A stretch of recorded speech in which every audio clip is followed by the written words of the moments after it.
நெல்லை boys திரைப்படத்தின் தயாரிப்பாளர் தம்பி ராஜா அவர்களே, இயக்குனர் கமல்ஜி அவர்களே, இசையமைப்பாளர் ரஷாந்த் அவர்களே, திரைப்படத்தின் கதாநாயகன் தம்பி அறிவழகன் அவர்களே, கதாநாயகி தங்கை ஹேமா அவர்களே, இந்நிகழ்வில் பங்கேற்று வாழ்த்துரை வழங்கி அமர்ந்திருக்கிற பெருமதிப்பிற்குரிய அண்ணன் கலைப்புலி தான் அவர்களே, வாழ்த்துரை வழங்கி நிகழ்வுக்கு சிறப்பு சேர்த்திருக்கிற பெருமதிப்பிற்குரிய அண்ணன் கே ராஜன் அவர்களே,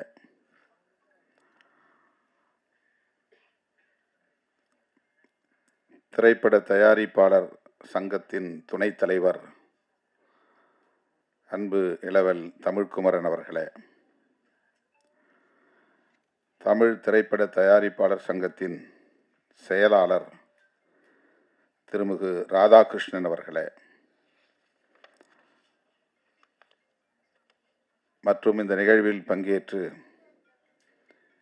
இதனை சிறப்பித்துக் கொண்டிருக்கிற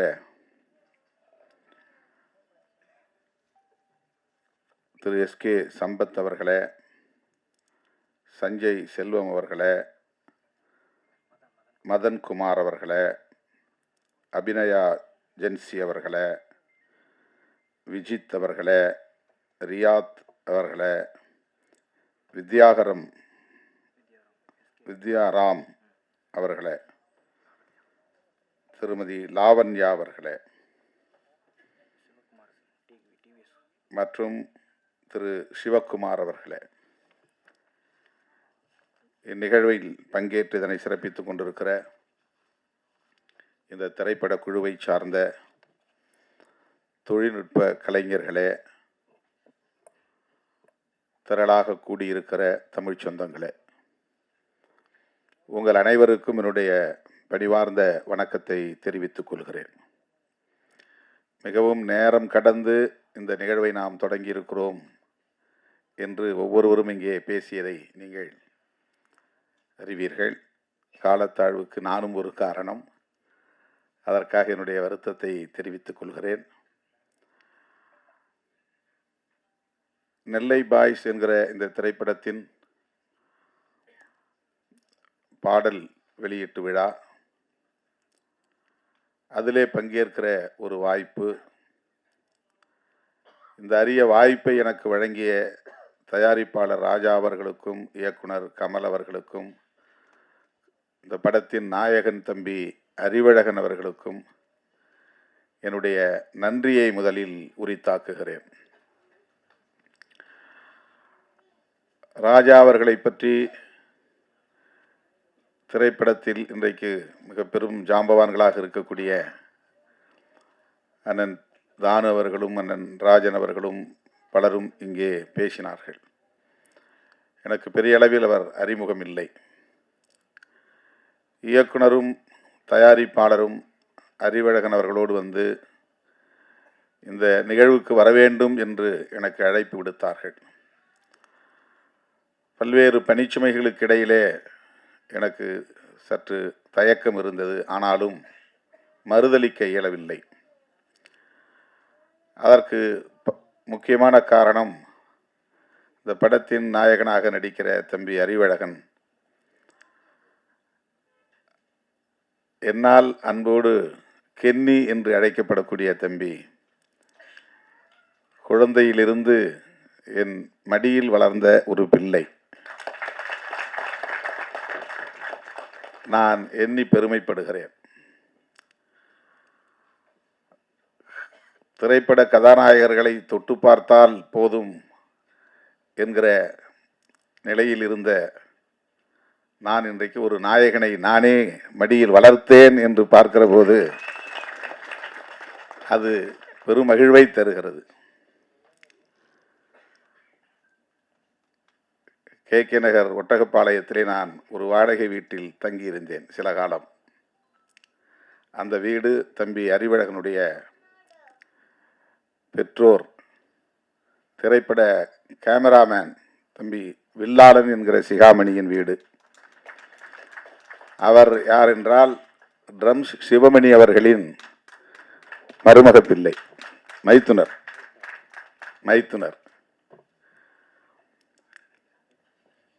அந்த வீட்டில் நான் இருந்தபோது இவன் 1 வயதோ 2 வயதோ 3 வயது குழந்தைகள் என்றால் எனக்கு அப்படி ஒரு பிரியம் உண்டு. அதிலும் இவன் வித்தியாசமானவன். பார்ப்பதற்கு மிகவும் அழகாக கவர்ச்சிகரமாக இருப்பான். அவ்வளவு அழகிய ஒரு குழந்தை, கொழுகொழுவென்று இருப்பான். அவன் நான் வெளியிலே சுற்றுப்பயணம் போய்விட்டு வந்து நள்ளிரவு வந்தாலும் அவனை பார்த்தால் விடமாட்டேன். காலையில் நிகழ்ச்சிகளுக்கு புறப்படுவதற்கு முன்பு அவனை பார்த்துவிட்டு தான் செல்வேன். அப்படி அவன் மீது ஒரு பிரியம். நிறைய கிள்ளி வைத்திருக்கிறேன், கடித்து வைத்திருக்கிறேன். அப்படி இருந்த ஒரு பிள்ளை இன்றைக்கு வளர்ந்து திரைப்படத்துறையிலே ஒரு கதாநாயகனாக ஒரு படத்தில் நடிக்கிறான் என்பதை அறிந்து உள்ளபடியே நான் பெரிதும் மகிழ்ந்தேன். அவனை பார்க்கிற போதெல்லாம் எப்போது உன் படம் வருகிறது என்று திரும்ப திரும்ப கேட்பேன். எத்தனையோ பலர் அப்படி படங்களில் நடித்து அந்த திரைப்படங்கள் வெளியிடாமல் அப்படியே நின்று விடுவதையும் நாம் பார்க்கிறோம். திரைக்கே வராமல் போய்விடுகிறது. சிறு முதலீட்டு படங்கள் அப்படி பல நெருக்கடிகளை சந்திக்கின்றன. அவர்களால் பெரிய அளவிலே பிரம்மாண்டமான விளம்பரங்களை செய்ய முடிவதில்லை. வெளியீட்டாளர்களும் அந்த அளவுக்கு போட்டி போட்டுக்கொண்டு வாங்க வருவதில்லை. அதாவது டிஸ்ட்ரிபியூட்டர்ஸ், விநியோகஸ்தர்கள். சிறு முதலீட்டு படங்கள் எத்தகைய நெருக்கடிகளை எல்லாம் சந்திக்கின்றன என்பதை நாம் அவ்வப்போது அறிகிறோம். அந்த வரிசையிலே இந்த படமும் ஒன்றோ? அறிவழகன் நடித்த படம் திரைக்கு வராமல் போய்விடுமோ என்ற கவலை எனக்கு இருந்தது. திடுமென போன வாரம் வந்து தயாரிப்பாளர் ராஜா அவர்களையும் கமல்ஜி அவர்களையும் அழைத்து வந்து அறிமுகப்படுத்தி, இந்த நிகழ்ச்சிக்கு நீங்கள் கட்டாயம் வர வேண்டும் என்று தன்னுடைய பெற்றோரோடு வந்து, அவருடைய தாயாரும் இங்கே வந்திருக்கிறார், அவர்கள் வந்து என்னை அழைத்த போது என்னால் மறுதளிக்க இயலவில்லை, மகிழ்ச்சி தாழவில்லை. கட்டாயம் நான் வருகிறேன், எவ்வளவு வேலைகள் இருந்தாலும் வருகிறேன் என்று உறுதியளித்தேன். கட்சி அலுவலகத்தில் ஏறத்தாழ 200 பேருக்கு மேல் இன்றைக்கு திரண்டிருந்தார்கள். 5 மணிக்கே எனக்கு பதற்றம் வந்துவிட்டது. 6 மணிக்கு நிகழ்ச்சி ஆயிற்றே. பெரிய தயாரிப்பாளர்கள், நடிகர்கள் எல்லோரும் வருவதாக சொன்னார்களே, அவர்களெல்லாம் முன்கூட்டியே வந்து காத்திருப்பார்களே என்கிற பதற்றம். ஆனாலும் என்னால் உரிய நேரத்திற்கு வர இயலாத அளவுக்கு பல்வேறு மாவட்டங்களிலிருந்து நிறைய தோழர்கள் வந்து என்னை சூழ்ந்து கொண்டார்கள். அவற்றையெல்லாம் பின்னுக்கு தள்ளிவிட்டு நான் இங்கே வந்து உங்கள் முன்னால் நிற்பதிலே மகிழ்ச்சி அடைகிறேன். தம்பி அறிவழகனை நான் நெஞ்சார வாழ்த்துகிறேன். அது என்னுடைய முதல் கடமை. அவருக்கு இப்படி ஒரு வாய்ப்பை தந்த ராஜா அவர்களுக்கும் கமல்ஜி அவர்களுக்கும் என்னுடைய நெஞ்சார்ந்த வாழ்த்துக்கள். அவர் பிரபலமான குடும்ப பின்னணியை கொண்டவர் அல்ல, ஏற்கனவே பல படங்களை நடித்து புகழ் பெற்றவர் அல்ல. ஆனாலும் அவரை ஒரு நாயகன் ஆக்க வேண்டும் என்று துணிந்து தம்பி ராஜா அவர்கள் ஒரு முதலீட்டை செய்திருக்கிறார் என்றால் அவருக்கு எப்படி என்னுடைய பாராட்டை தெரிவிப்பது, வாழ்த்துக்களை தெரிவிப்பது என்று திணறி நிற்கிறேன். அதற்காக அவரை நான் மீண்டும் ஒரு முறை வாழ்த்தவும் பாராட்டவும் கடமைப்பட்டிருக்கிறேன். நெல்லை பாய்ஸ் கதை முழுமையாக நாம் இன்னும் திரைப்படத்தை பார்க்கவில்லை, தெரியவில்லை. ஆனால் அந்த எழுத்தை பார்த்ததும் நான் கேட்டேன், என்ன இந்த நெல்லையில் நிறைய அறிவாள்கள் இருக்கின்றன, கொடுவாள்கள் இருக்கின்றன, இந்த எழுத்தின் வடிவமைப்பிலேயே அருவாய் இருக்கிறதே என்று கேட்டேன். நெல்லை என்றாலே அருவாள் என்று சொல்லக்கூடிய நிலை. அப்படித்தான் அதை சித்தரிக்க வேண்டும் என்று இல்லை. திரைப்படங்களில் எனக்கு நெடுநாளாக உள்ள ஒரு பெரிய கேள்வி, வன்முறைகள் இல்லாமல் படம் எடுக்கவே முடியாதா என்ற கேள்வி. வன்முறைகளுக்கு முன்னுரிமை அல்லது முக்கியத்துவம் தராமல் திரைப்படங்களை எடுக்க முடியாதா என்ற கேள்வி. திரைப்படங்களில் காட்டுவதைப் போல் உள்ளபடியே மக்களிடையே வன்முறை கலாச்சாரம் இருக்கிறதா என்ற கேள்வி. இயக்குனர்கள் மாற்றி சிந்திக்க வேண்டும். ஒரு கதாநாயகன் என்றால் அவன் 10 பேரை ஒரே நேரத்தில் அடித்து வீழ்த்துவான், 100 பேரை எதிர்கொள்வான், பெரிய அளவில் ஒரு தாதாயிசம் அல்லது ரவுடியிசம் இருந்தால்தான் அவன் ஹீரோ என்று கட்டாயமாக வலிந்து அதை காட்டித்தான் ஆக வேண்டுமா என்ற கேள்வி எனக்கு உண்டு. நெல்லையில் எவ்வளவோ பேர் கல்விமான்கள் இருக்கிறார்கள், தொழிலதிபர்கள் இருக்கிறார்கள், ஆய்வாளர்கள் இருக்கிறார்கள், நீதிபதிகள் தோன்றியிருக்கிறார்கள், இன்னும் பல்வேறு சிறப்புக்குரியவர்கள் இருக்கிறார்கள். தென் மாவட்டங்கள் என்றாலே அருவா கலாச்சாரம், நெல்லை என்றாலே அருவா கலாச்சாரம் என்பதை போன்ற ஒரு தோற்றத்தை ஏற்படுத்துகிற போக்கு தொடர்ந்து இருக்கிறதே என்ற கவலை எனக்கு உண்டு. இந்த படத்தை வைத்து நான் பேசுவதாக கருத வேண்டாம், பொதுவாக பேசுகிறேன். அதை நாம் நியாயப்படுத்துகிறோம், காதலும் வீரமும் தமிழர் பண்பாடு என்று. வீரம் என்பது வேறு, வன்முறை என்பது வேறு. நான் மதுரையிலே 90களின் தொடக்கத்தில் இந்த இயக்கப் பணிகளை ஆற்றிய போது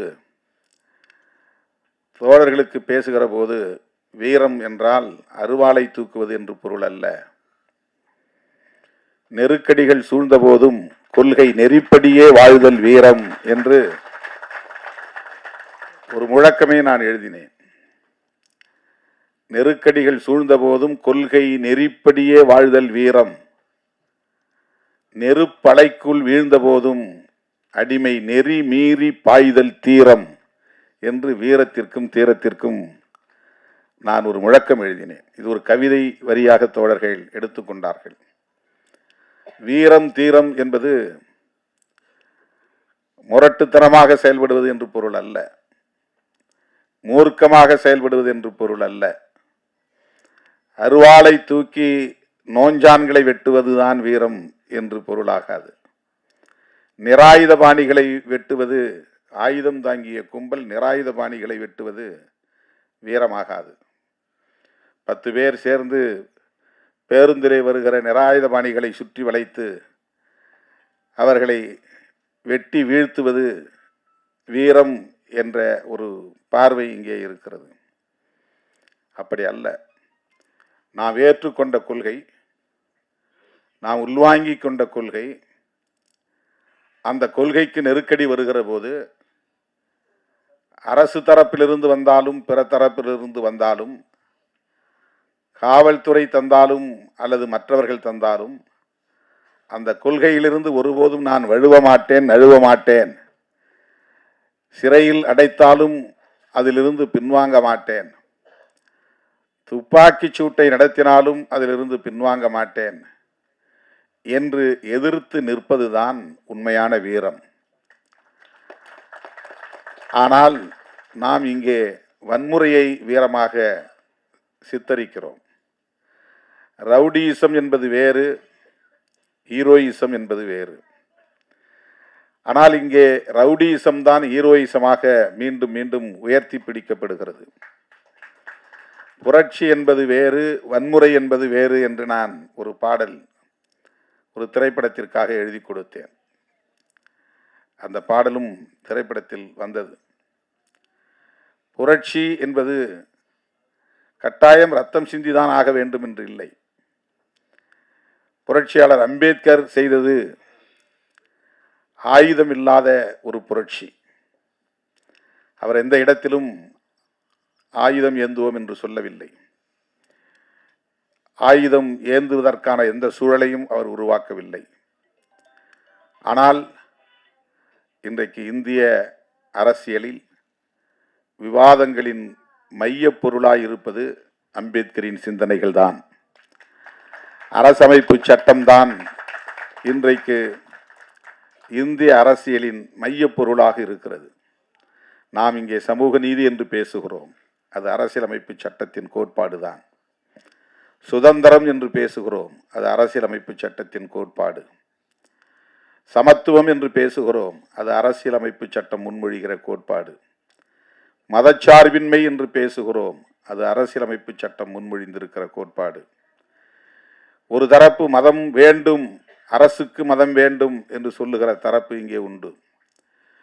அரசுக்கு மதம் வேண்டாம், மக்களுக்கு மதம் வேண்டும்.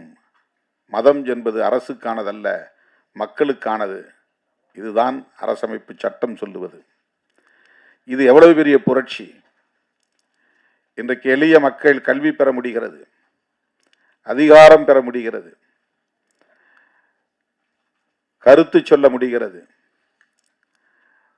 ஆளும் வர்க்கத்தை எதிர்த்து போராட முடிகிறது. இவ்வளவு வாய்ப்புகளையும் எது தருகிறது என்றால் அரசமைப்பு சட்டம் தருகிறது. இவ்வளவு பெரிய மாற்றங்கள் இன்றைக்கு நிகழ்கிறது என்றால் அது அரசமைப்பு சட்டத்தால்.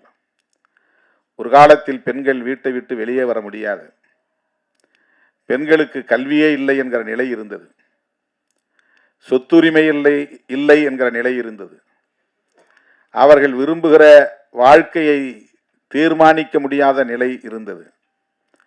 இன்றைக்கு அதுவெல்லாம் மெல்ல மெல்ல மாறி வருகிறது. 12ஆம் வகுப்பு தேர்வு முடிவுகள் வருகிற போது மாவட்டத்திலும் சரி மாநிலத்திலும் சரி முதல் மதிப்பெண் எடுக்கிறவர்கள் பெண் பிள்ளைகளாக இருக்கிறார்கள். விளையாட்டு போட்டிகளாக இருந்தாலும் வேறு வகையான போட்டிகளாக இருந்தாலும் அதிலே இன்றைக்கு பெண் பிள்ளைகள் முதலிடத்தில் இருக்கிறார்கள். இந்த சில பத்தாண்டுகளில் இவ்வளவு பெரிய முன்னேற்றம் பெண்களிடையே ஏற்பட்டிருக்கிறது. அவர்களால் நீதிபதிகளாக இருந்து தீர்ப்பு வழங்க முடிகிறது, வழக்கறிஞர்களாக இருந்து வாதாடி வெற்றி பெற முடிகிறது, அரசியல் தலைவர்களாக இருந்து கட்சியை வழிநடத்த முடிகிறது. இதற்கெல்லாம் வழிவகுத்தது எது என்றால் அரசமைப்பு சட்டம்தான். இதுதான் புரட்சி, அமைதி புரட்சி. எனவே வன்முறையை புரட்சி என்று நாம் கருதக்கூடாது. ரவுடிசத்தை ஹீரோயிசம் என்று நாம் சித்தரிக்க கூடாது. சொல்லுவதற்கு, பேசுவதற்கு, விவாதிப்பதற்கு, வெற்றிகரமாக அதை மக்களிடத்திலே கொண்டு போய் சேர்ப்பதற்கு நிறைய கருப்பொருள்கள் இருக்கின்றன. தயாரிப்பாளர்களும் இயக்குநர்களும் இன்னொரு கோணத்தில், மாற்று கோணத்தில் சிந்தித்து படைப்புகளை கொண்டு வருவதற்கு நிறைய வாய்ப்புகள் இருக்கின்றன. எல்லோரையும் போல ஒரு குத்துப்பாட்டு இருக்க வேண்டும், நெருக்கமான காதல் காட்சியில் இருக்க வேண்டும், கவர்ச்சிகரமான காட்சிகள் அமைய வேண்டும், அதுதான் வியாபார உத்தி என்று ஒரு வரையறையை வைத்துக்கொண்டு ஸ்கிரிப்ட் எழுதுகிற நிலை இருக்கிறது. அந்த வரையறைகளை உடைக்க முடியும். கதாநாயகன்களின் மூலம் நம்பிக்கையை மக்களிடத்திலே விதைக்க முடியும். எவ்வளவோ கருப்பொருள்கள் நமக்கு இந்த சமூகத்தில் கிடைக்கின்றன. இந்த திரைப்படம் வன்முறையை அடிப்படையாக கொண்டிருக்கிறதா அல்லது கவர்ச்சிகரமான காட்சிகளை கொண்டிருக்கிறதா என்று நமக்கு தெரியாது. ஆனால் பொதுவாக இப்படி ஒரு பார்வை இருப்பதை நாம் பார்க்கிறோம். நான் பார்க்குற எல்லா படங்கள்லையும் குறைஞ்சது 3 சண்டை இருக்கு, 4 சண்டை இருக்கு. அதில் கடுமையான இரத்த வெறி கொண்ட வன்முறைகள் இருக்கின்றன. அதை பார்க்க பார்க்க பார்க்க வன்முறை என்பது இயல்பானது என்று ஒரு உளவியல் இங்கே கட்டமைக்கப்படுகிறது. வன்முறையை கண்டு ஐயோ இது பாவம், இது தவறு, இது அநீதி, இப்படி செய்யலாமா என்று பதறுகிற உள்ளம் போய் இதுவெல்லாம் இயல்பானது, இதுவெல்லாம் நடக்கும், இவையெல்லாம் நடக்கத்தான் வேண்டும் என்று ஒரு பொது உளவியலை இத்தகைய காட்சிகள் கட்டமைக்கின்றன. வன்முறையின் மீது ஒரு எதிர்மறை விமர்சனம் இல்லாமல் அதை கடந்து போகிற நிலை உளவியலாக கட்டமைக்கப்படுகிறது. எந்த ஒரு காட்சியை திரும்ப திரும்ப நாம் காட்டுகிறோமோ அந்த காட்சி இயல்பான ஒன்றாக மாறிவிடுகிறது. எவ்வளவு பேரை தீ வைத்து கொளுத்தினாலும் நம்ம கண்டுக்காமல் இருக்கிறோம். ஏன்னா திரைப்படங்களில் பார்த்த காட்சிகள். பெண்களை நிர்வாணப்படுத்தி பெட்ரோல் ஊற்றி கொளுத்தினாலும் நாம் அப்படியே அதை வெறும் காட்சியாக பார்த்து கொண்டு சாப்பிட்டு கொண்டிருக்கிறோம், அரட்டை அடித்து கொண்டிருக்கிறோம். நம் மனம் பதறுவதில்லை. இவையெல்லாம் வாழ்க்கையில் நடக்கிறது. கொடூரமான படுகொலைகள் நடக்கின்றன. மேலவளவிலே 7 பேரை வெட்டி படுகொலை செய்கிறார்கள் பட்டப்பகலில். தமிழ்நாடு அமைதியாக இருந்தது.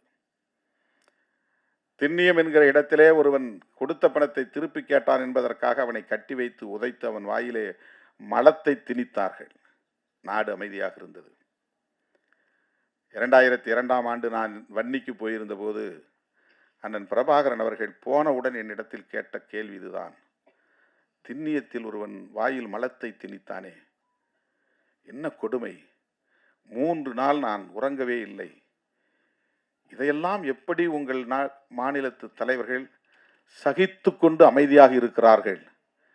வாயிலே மலத்தை திணித்தவன் இன்னும் உயிரோடு இருக்கிறானா என்று கேட்டார். ஒரு அநீதி நடக்கிற போது ஒருவன் உள்ளம் கொதிக்கிறது என்றால் அவன்தான் புரட்சியாளன். எந்த ஊர்ல நடக்குது, எங்க ஊர்ல நடக்குதா அப்படின்னு பார்த்து கொதிப்படைகிறவன் இல்லை. எங்க சாதிக்கு நடக்குதான்னு பார்த்து கொதிப்படைகிறது கொதிப்பல்ல, புரட்சி அல்ல. எங்கோ ஒரு இடத்தில் அநீதி நடக்கிறது என்றால் இந்த அநீதி நடப்பது கொடுமை என்று பதறுகிற அந்த உள்ளம், அதுதான் புரட்சிகர உள்ளம். அப்படி பதற முடியாமல் ஆக்குவது எது என்றால் திரைப்படங்களில் காட்டுகிற இத்தகைய காட்சிகள் தான். தினந்தோறும் பார்க்குறோம். எல்லா படத்திலும் வன்முறைகள். 10 பேர் சேர்ந்து ஒருவனை கொடூரமாக வெட்டி படுகொலை செய்யக்கூடிய காட்சிகள், ரத்தம் தெறிக்கிற காட்சிகள், இதுவெல்லாம் நம்ம ஒரு படமாக தான் காட்சியாக தான் நடத்துகிறோம். ஆனால் அதை பார்க்குற மக்கள் மத்தியில் அது ஒரு தாக்கத்தை ஏற்படுத்துகிறது. அது ஒரு பொது உளவியலை கட்டமைக்கிறது. இப்படி தான் நடக்கும். அங்கே 2 பேரை வெட்டிட்டாங்களா, 10 பேரை வெட்டிட்டாங்களா, அதை பற்றி நமக்கு பிரச்சனையே இருக்காது, கவலையே இருக்காது, பதற்றமே இருக்காது, படபடப்பு இருக்காது, பதைப்பு இருக்காது. அப்புறம் அநீதி நிகழ்ந்து கொண்டே தான் இருக்கும். வீட்டுக்குள்ளே புகுந்து ஒருத்தன் துப்பாக்கியால் சொல்கிறான் கர்நாடகாவில். ஏண்டான்னா அவன் இடதுசாரி சிந்தனையாளர். நாடு அமைதியாக இருக்கிறது, பதறவே இல்லை. அந்த கவலையிலிருந்து நான் இதை சுட்டி காட்டுகிறேன். இந்த திரைப்படத்தை முழுமையாக பார்க்க ஆசை. ஏனென்றால் அதிலே தம்பி அறிவழகன் கதாநாயகனாக நடித்திருக்கிறான் என்பதும் ஒரு காரணம். நெல்லை பாய்ஸ் எப்படிப்பட்டவர்களாக இருக்கிறார்கள், நம்முடைய கமல்ஜி அதை எப்படி இயக்கியிருக்கிறார், நடிகராகவும் தயாரிப்பாளராகவும் இருக்கிற தம்பி ராஜா அவர்கள் எப்படி இதிலே கவனம் செலுத்தி இருக்கிறார், அவருக்கு எதிர்காலம் இருக்கிறது என்று அண்ணன் ராஜன் அவர்களும் பேசினார், அண்ணன் தானு அவர்களும் பேசினார். ஒரு படத்தை தயாரிப்பது எவ்வளவு பெரிய போராட்டம் என்பது நமக்கு தெரியும். சிறு முதலீடு என்றால் அதற்கு சிறு படம் என்று நாம் சொல்லுகிறோம். எந்த படமும் சிறிய படம் பெரிய படம் என்றில்லை. முதலீடு தான் சிறிய முதலீடு, பெரிய முதலீடு. சிறு முதலீட்டு படங்கள் என்று வேண்டுமானால் நாம் சொல்லலாம், சிறு படங்கள் என்று சொல்லக்கூடாது. தயாரிப்பாளர்களுக்கு இருக்கிற நெருக்கடிகள், அந்த படத்தை தயாரித்து அதை திரைக்கு கொண்டு வருவது என்பது எவ்வளவு பெரிய போராட்டம் என்பது நமக்கு தெரியும். வந்ததும் அண்ணன் சொன்னார், 200 படம் வருதுன்னா 190 படங்கள் படுத்துக்குது, 10 படங்கள் தான் ஓடுது. ஆனாலும் இன்னும் 100 பேர் திரும்ப அந்த களத்துக்குள்ள வராங்க. இந்த தகவலை சொன்னார். தயாரிப்பாளர்கள் நலிவடைந்து விடக்கூடாது, நட்டமடையக்கூடாது. அவர்களும் இங்கே பாதுகாப்பாக தொடர்ந்து இயங்க வேண்டும். அதற்காகத்தான் இந்த சங்கங்கள் எல்லாம், தயாரிப்பாளர்கள் சங்கம், இயக்குனர்கள் சங்கம் என்று ஒவ்வொரு கலைஞர்களுக்கும் தனித்தனியே சங்கங்கள். தயாரிப்பாளரும் இயக்குனரும் ஒருமித்த கருத்தோடு இணைந்து இயங்கினால்தான் ஒரு படம் முழுமை பெறும். அந்த படத்தை திரைக்கும் கொண்டு வர முடியும். அதற்கு இந்த சூழல் ஏதுவாகவும் அமைய வேண்டும். இவற்றையெல்லாம் கடந்து இயக்குனர், தயாரிப்பாளர் போன்றவர்கள் ஒரு படத்திலே எந்த காட்சிகளை அமைக்க வேண்டும் என்பதிலும் ஒரு முற்போக்கான பார்வை கொண்டிருக்க வேண்டும். சாதி அமைப்பை நியாயப்படுத்துவது, சாதி பெருமையை உயர்த்தி பிடிப்பது, மதவாத அரசியலை நியாயப்படுத்துவது, இவையெல்லாம் சமூகத்தின் நலன்களுக்கு உகந்தவையா என்கிற சிந்தனை தேவை. பெரியார் அதற்காக தம் வாழ்க்கையை முழுமையாக ஒப்படைத்துக் கொண்டார். 65 வயதிலேயே தன் வாழ்வை முடித்துக் கொண்டார் புரட்சியாளர் அம்பேத்கர். அல்லும் பகலும் படித்து படித்து எழுதி எழுதி உறக்கமில்லாமல் அந்த வாழ்வை முடித்துக் கொண்டார். அவர்களெல்லாம் இந்த சமூகத்தில் எத்தகைய மாற்றத்தை உருவாக்க விரும்பினார்களோ அந்த மாற்றத்தை உருவாக்குவதற்கு நாம் பெரிதாக திரைப்படத்திலே பிரச்சாரம் செய்ய முடியாது. ஆனால் அதற்கு எதிரான காட்சிகளை அமைத்து ஒரு எதிரான போக்கை சமூகத்திலே வளர்த்து விடாமல் இருந்தாலே போதும். இது என்னுடைய பணிவான வேண்டுகோள். இளம் இயக்குனர், இளம் தயாரிப்பாளர், இவர்களுக்கு எதிர்காலம் இருக்கிறது. ஆகவே இவர்கள் ஒரு முற்போக்கான பார்வை கொண்டவர்களாக பரிணமித்து வளர வேண்டும், வெல்ல வேண்டும் என்று நெஞ்சார வாழ்த்தி வாய்ப்புக்கு நன்றி கூறி முடிக்கிறேன். நன்றி, வணக்கம். நெல்லை பாய்ஸ் அப்படிங்கிற ஒரு படம் வந்து ஒரு பல சிரமங்களுக்கு மத்தியில், எல்லாரும் சொல்கிற கதை தான் அது, பல சிரமங்களுக்கு மத்தியில் பெரிய போராட்டங்களை சந்தித்து இன்றைக்கி நாங்கள் திரைக்கு எடுத்துகிட்டு வந்திருக்கோம். ஸோ இன்றைக்கி சினிமா இருக்கிற சூழ்நிலை உங்கள் எல்லாருக்குமே தெரியும். அதெல்லாம் கடந்து இவ்வளோ ஒரு போராட்டங்களை சந்தித்து இன்றைக்கி இந்த படம் வந்து திரைக்கு வரப்போகுது. அந்த ட்ரெய்லர் அண்டு சாங்ஸ் எல்லாம் பார்த்துருப்பீங்க. டைரக்டர் கமல்ஜி வந்துட்டு ரொம்ப சிறப்பாக அந்த படத்தை இயக்கியிருக்காரு. எல்லா டெக்னீஷியன்ஸும் ஒருங்கிணைச்சிருக்காரு. இவ்வளோ ஒரு முதன்மையாக அந்த படத்தை கொண்டு வந்து இன்றைக்கி ஒரு முக்கியத்துவம் வாய்ந்த ஒரு படமாக தமிழ் திரையுலகில் கொண்டு வந்திருக்காங்க. ஸோ அதுக்கு இயக்குனருக்கினுடைய வாழ்த்துக்கள். மேடையில் வீட்டிருக்கக்கூடிய நம்மளுடைய திருமாவளவன் ஐயா அவர்கள் நிறைய சிரமங்களுக்கு மத்தியில் நேரத்தை ஒதுக்கி நமக்காக இந்த சிறுவர்களை வாழ்த்து வந்திருக்காங்க. அவங்களுக்கு என்னுடைய நெஞ்சார்ந்த நன்றிகள். கலைப்புலி தானு சார், நான் ஒரு வார்த்தையில் சொல்ல முடியாது. நான் வந்து ஒரு 20 நிமிஷம் பேசணும் அப்படின்னு சொல்லிட்டு நிறைய கனவோடு இருந்தேன்.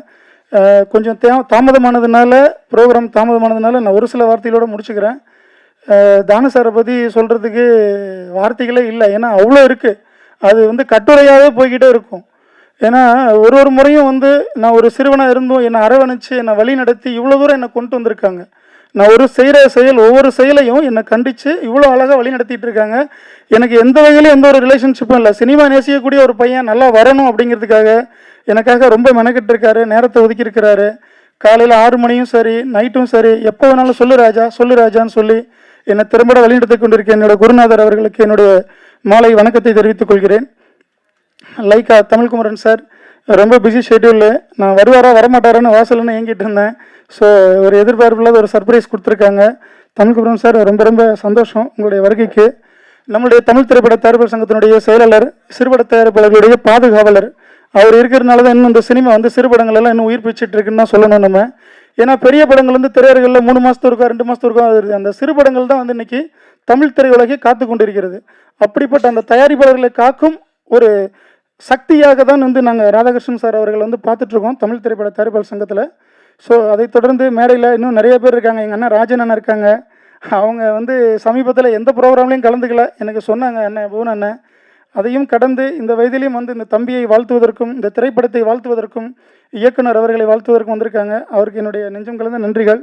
கதாநாயகி ஹேமா சூப்பராக பண்ணியிருக்காங்க. நீங்கள் படம் பார்த்தீங்கன்னா தெரியும். நான் கொஞ்சம் தானே சார் பண்ணியிருக்கேன் அப்படின்னாங்க. மேடம் படமே நீங்கள் தான். ஸோ பாண்டியன் ஸ்டோர்ஸ் பார்த்துருப்பீங்க நீங்கள் எல்லாருமே. இன்றைக்கி அதில் இருக்கிற அந்த புகழ் விட இன்றைக்கி இந்த படம் வந்து ரிலீஸ் ஆனதுக்கப்புறம் நெல்லை பாய்ஸ்க்கு அப்புறம் அவங்களுடைய லெவல் வேறு லெவலில் போகும். ஹேமாஜி உண்மையிலே சொல்கிறேன், சூப்பராக இருக்கும் உங்களுடைய பர்ஃபார்மன்ஸ். அதில் மூவி ரிலீஸ் ஆனதுக்கப்புறம் உங்களுக்கு தெரியும் அது கமல்ஜி எவ்வளோ ஹார்ட் ஒர்க் பண்ணியிருக்காரு உங்களுக்காகன்னு டேரக்டரு. ஸோ ஹீரோ கெனி வந்து உங்கள் எல்லாருக்கும் தெரிஞ்ச ஒரு குழந்தை. அவரை இன்னும் நிறையா படங்கள் பண்ணுவார், இப்போ பண்ணிகிட்ருக்காரு. ஒரு யங்ஸ்டராக, ஒரு யூத்தாக, ஒரு கலர்ஃபுல்லான ஒரு ஹீரோவை வந்து இந்த சினிமா திரையுலகத்துக்கு இந்த நெல்லை பாய்ஸ் மூலமாக நாங்கள் கொடுத்துருக்குறோம். ஸோ நிறையா வாய்ப்புகள் கொடுங்க ஹீரோவுக்கு. ரொம்ப நல்ல பையன், தங்கமான பையன். நீங்கள் எப்போ பேசினாலும் என்ன சொன்னாலும் வந்து ஒரு குழந்தை மாதிரி பேசுவாப்புல. இப்படிப்பட்ட கதாநாயகர் கிடைக்கிறது ரொம்ப அபூர்வமான ஒரு விஷயம் தமிழ் சினிமா திரையுலகத்திற்கு. ஸோ கெனிக்கு வாய்ப்பு கொடுங்க. சாரி, அறிவழகன், நாங்கள் செல்லமாக கூப்பிட்றோம் கெனின்னு. அறிவழகனுக்கு வாய்ப்பு கொடுங்க தொடர்ந்து. ஸோ மேடையில் வீட்டில் இருக்கக்கூடிய நிறைய சகோதரர்கள் இருக்காங்க. ஒவ்வொருத்தராக சொல்லும்பொழுது தாமதமாகும், அதனால் நான் அந்த சிறு நிமிடங்களை மட்டும் எடுத்துக்கிறேன். மேடையில் இருக்கக்கூடிய நம்மளுடைய மூத்த தயாரிப்பாளர்களும் சரி, நம்மளுடைய அரசியல் ஜாம்பவான் ஐயா அவர்களுக்கும் சரி, ஒரு பணிவான வேண்டுகோள் தான். இதன் மூலமாக இந்த மேடையை நான் பயன்படுத்திக்கிறேன். 2 நிமிஷத்தில் முடிச்சிடுவேன். என்ன அப்படின்னா, இப்போ ஒரு நடிகருக்கு வந்து ஆண்டு விழா கொண்டாடுறாங்க, இசையமைப்பாளருக்கு ஆண்டு விழா கொண்டாடுறாங்க. கலைப்புலி தானு சார் வந்து எல்லாருக்குமே தெரியும். நான் சிறுவன், இன்று வந்தவன். 1997 திருமூலன் ஐயா நான் பார்த்துருக்கேன், நான் பேசியிருக்கேன் சிறுலிபுத்தூரில். அது அப்போ இந்த சின்ன வயசு. ஆனால் அதையும் கடந்து இன்றைக்கி இவ்வளோ தூரம் வந்திருக்கிறேன்னா தானு ஐயாவுடைய வழிநடத்தல் தான். 40 ஆண்டு காலம் ஒரு தயாரிப்பாளர் சினிமா துறையில் இன்றளவும் வேரூன்றி மிகப்பெரிய ஒரு உச்சத்தில் நிற்கிறார் அப்படிங்கிறது சாதாரண விஷயம் கிடையாது. இதை எல்லாருமே சினிமாவில் அவர் ஒரு லெஜெண்டாக, ஒரு முன்னோடியாக வச்சு எல்லாரும் பின்பற்றணும். ஏன்னா இன்றைக்கி ஒரு படம் எடுக்கிற தயாரிப்பாளர் அடுத்த நிமிஷத்தில் காணும். நம்ம தான் சொல்லுவோம், அங்கங்கே ஏவிஎம் ஸ்டுடியோ அங்கங்கே பார்த்தீங்கன்னா தெரியும், நான் ஒரு படம் எடுத்திருக்கேன் எப்போப்பா, ஒரு 6-7 வருஷம் இருக்குது அப்படிம்பாங்க. ஆனால் இன்றளவும் 40 ஆண்டுகள் அவர் நிறைவு செய்து வெற்றி விழா கண்டு கொண்டிருக்கிறார், பொன் விழா கண்டு கொண்டிருக்கிறார். என் அன்பு சகோதர சகோதரிகளே, ஊடகத்துறை நண்பர்களே, இங்கே வந்திருக்கக்கூடிய அனைவருக்கும் என்னுடைய ஒரு பணிவான வேண்டுகோள், இந்த மாமனிதரை நாம் சிறப்பாக கொண்டாட வேண்டும். தமிழ் திரையுலகில் தமிழ் திரைப்பட தயாரிப்பாளர் சங்கம் எவ்வளோ முதன்மையானது, முன்னுதாரணமானதுங்கிற எல்லாருக்குமே தெரியும். அதிலிருந்து இங்கே வந்திருக்கக்கூடிய நம்மளுடைய எல்லாருக்கும் பிடித்த ஒரு மனிதர், செயலாளர் ராதாகிருஷ்ணன் ஐயா அவர்களுக்கு ஒரு பணிவான வேண்டுகோள். அவர் இன்றும் போராடி கொண்டிருக்கிறார் தமிழ் திரையுலகிற்காக. அடுத்து தலைவராக களம் இறங்கிக் கொண்டிருக்கும் நம்மளுடைய தமிழ்குமரன் ஐயா அவர்களுக்கும் என்னுடைய ஒரு பணிவான வேண்டுகோள். அடுத்து வரக்கூடிய இந்த நிர்வாகம், தமிழ் திரைப்பட தயாரிப்பாளர் சங்கத்தில் அடுத்து வரக்கூடிய நிர்வாகம், அது உங்களது தலைமையில் இருந்தால் நிச்சயமாக இந்த சிறுவனுடைய ஒரு பணிவான வேண்டுகோளை ஏற்றுக்கொள்ளுங்கள். கலைப்புலி தானு ஐயா அவர்களுக்கு 40 ஆண்டுகள் நிறைவு செய்ததற்காக ஒரு விழா எடுங்கள். எந்த தயாரிப்பாளருக்கு விழா எடுத்திருக்கிறார்கள்? தயாரிப்பாளர்கள் இந்த சினிமா துறை வாழ்ந்து கொண்டிருக்கிறது. ஆனால் தயாரிப்பாளர்களை கொண்டாடுவதற்கு இங்கே யாருமே இல்லை. நடிகர்களை கொண்டாடுகிறோம், இசையமைப்பாளர் ஐயாவை கூட கொண்டாடணும், அது நமக்கு தேவையானது, உரித்தானது, மதிக்கிறோம், வாழ்த்துகிறோம். ஆனால் தயாரிப்பாளர்களை ஏன் இப்படி விடுறீங்க? அவங்க தான் முதன்மையானவங்க, அவங்க வேணும். அதனால் இது போன்ற முன்னோடிகள் சிறுவர்களை வளர்த்து விடும் பொழுது அவர்களை நாம் கொண்டாட வேண்டும். ஐயா திருமலன் ஐயா நிறைய பேர் இருக்காங்க, அவங்களாம் பேசணும், ராஜனன் இருக்காங்க. ஸோ அதனால் என்னுடைய உரையை அதோடு முடித்துக்கொள்கிறேன். நெல்லை பாய்ஸ் படம் விரைவில் வெளியாக போயிருது, அடுத்த மாதம் என்பதை உறுதி செய்து நிறைவு செய்வதற்காக நாங்கள் போராடி கொண்டிருக்கிறோம். தேதியை விரைவில் அறிவிப்போம். அனைவரும் வாழ்த்துங்கள். ஊடகத்துறை நண்பர்கள் ஒத்துழைப்பு கொடுங்க. இப்படி ஒரு நல்ல ஒரு வாய்ப்பை கொடுத்ததுக்காக அனைவருக்கும் அவங்களுடைய பாதம் தொட்டு நான் என்னுடைய நன்றியை தெரிவித்துக் கொள்கிறேன். நன்றி, வணக்கம். நெல்லை பாய்ஸ் திரை இசை வெளியீட்டு விழாவிற்கு வருகை தந்திருக்கக்கூடிய விடுதலை சிறுத்தைகள் கட்சியினுடைய தலைவர், எழுச்சி தமிழர் ஆரியூர் அண்ணன் திருமா அவர்களே, மற்றும் இந்த திரைப்படத்தினுடைய தயாரிப்பாளர், அவரை பீனிக்ஸ் பறவை என்று கூட சொல்லலாம், வி ராஜா அவர்களே, படத்தினுடைய இயக்குனர் அருமை தம்பி கமல்ஜி அவர்களே, படத்தினுடைய கதை நாயகன் அன்பிற்குரிய தம்பி அறிவலன் அவர்களே, மற்றும் இங்கே வருகை தந்திருக்கக்கூடிய உங்கள் அனைவருக்கும் என்னுடைய நன்றிகளை தெரிவித்துக் கொள்கிறேன். இந்த படத்தில் அருவா சண்டை என்ற ஒரு படம் இருக்கும். அதை நம்முடைய ராஜா அவர்கள் அதை வெளியிடுவதற்கு எவ்வளவு சிரமப்பட்டார் என்பதை பக்கத்திலே இருந்து பார்த்தவன். முடியாது, இனிமே படம் பெட்டிக்கில் தான் போயிடும் என்றிருந்த நேரத்தில் பீனிக்ஸ் பறவை போல எழுந்து அந்த படத்தை வெளியீடு செய்தார். இது அவருடைய 2வது படைப்பு. 3வது படைப்பு ஷூட்டிங் நடந்து கொண்டிருக்கிறது. இவர் மிக சிறந்த முறையில் இந்த சினிமா உலகத்துக்கு கிடைத்த அரிய பொக்கிஷம் என்று சொல்லலாம். நல்ல அறிவாளி, தீவிர உழைப்பாளி, எந்த கருத்துகளையும் எந்த இடத்திலும் துணிவாக பேசக்கூடியவர். அப்படிப்பட்ட துணிச்சல் மிகுந்த ராஜா மாதிரியான தயாரிப்பாளர்கள் இந்த சினிமா திரைப்பட உலகத்திற்கு வந்து கொண்டே இருக்க வேண்டும் என்று வாழ்த்தி இந்த படமும் மிகப்பெரிய வெற்றியடைய வேண்டும் என்று சொல்லி, கல்லெடுக்க நினைத்தால் மூக்குடைப்பார், மற்போரால் அல்ல தன்னுடைய சொற்போரால் எழுச்சி தமிழர் அண்ணன் திருமாவர்கள் என்று சொல்லி வாய்ப்புக்கு நன்றி கூறி விடைபெறுகிறேன். நன்றி, வணக்கம். ஐயா அவர்கள் வந்து பொதுவாகவே நான் இந்த சினிமாக்குள்ள வரும்போதுலேருந்து பார்த்துட்டு இருக்கேன். திரைப்படத்துறையில் எப்போவுமே, அதாவது கட்சி அவங்க நெருக்கமாக இருக்கவங்க அப்பாற்பட்டு அவங்கள வேண்டி விரும்பி கேட்டு அந்த படத்தில் ஒரு விஷயம் இருக்குன்னு தோணுச்சுன்னா சப்போர்ட் பண்ணிட்டே இருக்காங்க. அவங்க நேரத்தை ஒதுக்கி வருது. அதாவது எப்போ அவங்க ஆஃபீஸ்க்கு நான் 2-3 வாட்டி போயிருக்கேன். எப்போவுமே ஹவுஸ்ஃபுல் பேக்கடாக இருக்கும் நம்ம தேட்டர்ஸை விட. ஸோ இந்த நேரத்தில் அவங்க நேரத்தை ஒதுக்கி வந்து இங்கே வாழ்த்துனது ரொம்ப மகிழ்ச்சி. அது மட்டும் இல்லாமல் திரைப்பட ஆளுமைகளுக்கு நம்ம ஆளுமைகள் பேசுன மாதிரி அவங்க சில வார்த்தைகளை சொல்லியிருந்தாங்க. பல வார்த்தைகள் அவங்களோட மீனிங்ஃபுல்லாக மட்டும்தான் இருக்கும். இதில் அவங்க சொன்ன ஒரு விஷயம் என்னென்னா, சிறு முதலீட்டு படங்கள்னு தான் சொல்லணும், சிறு படங்கள் இல்லை. ஸோ இந்த மாதிரி சிறு முதலீட்டு படங்கள் திரைக்கு வர்றதே இன்றைக்கி வெற்றின்ற சூழ்நிலையில் நண்பர் ராஜா, எனக்கும் மனதிற்கு நெருக்கமான, எனக்கும் எங்களோட ஆக்ஷன் ரியாக்ஷனுக்கும் ரொம்ப பக்கபலமாக இருந்துட்டு இருக்கிற திரு ராஜா அவர்களோட தயாரிப்பில் இந்த படம் வருது. கமல் சார் அவங்க டப்பிங் ஒர்க் பண்ணும்போதே ஒரு பயங்கரமான ஸ்பிரிட்டோடு இருந்தது. இந்த படத்தில் இவ்வளோ நாளுக்கு அப்புறம், ஒரு சின்ன கேப்புக்கு அப்புறம் வந்தால் கூட டோட்டலாக டீமும் வந்து அசம்பிள் பண்ணி சப்போர்ட் பண்ணியிருக்காங்க. சீக்கிரமாக திரைக்கு வரப்போகுது. இந்த வெற்றியை கொண்டாடுவோம். வாழ்த்துக்கள் அனைவருக்கும். தேங்க்யூ.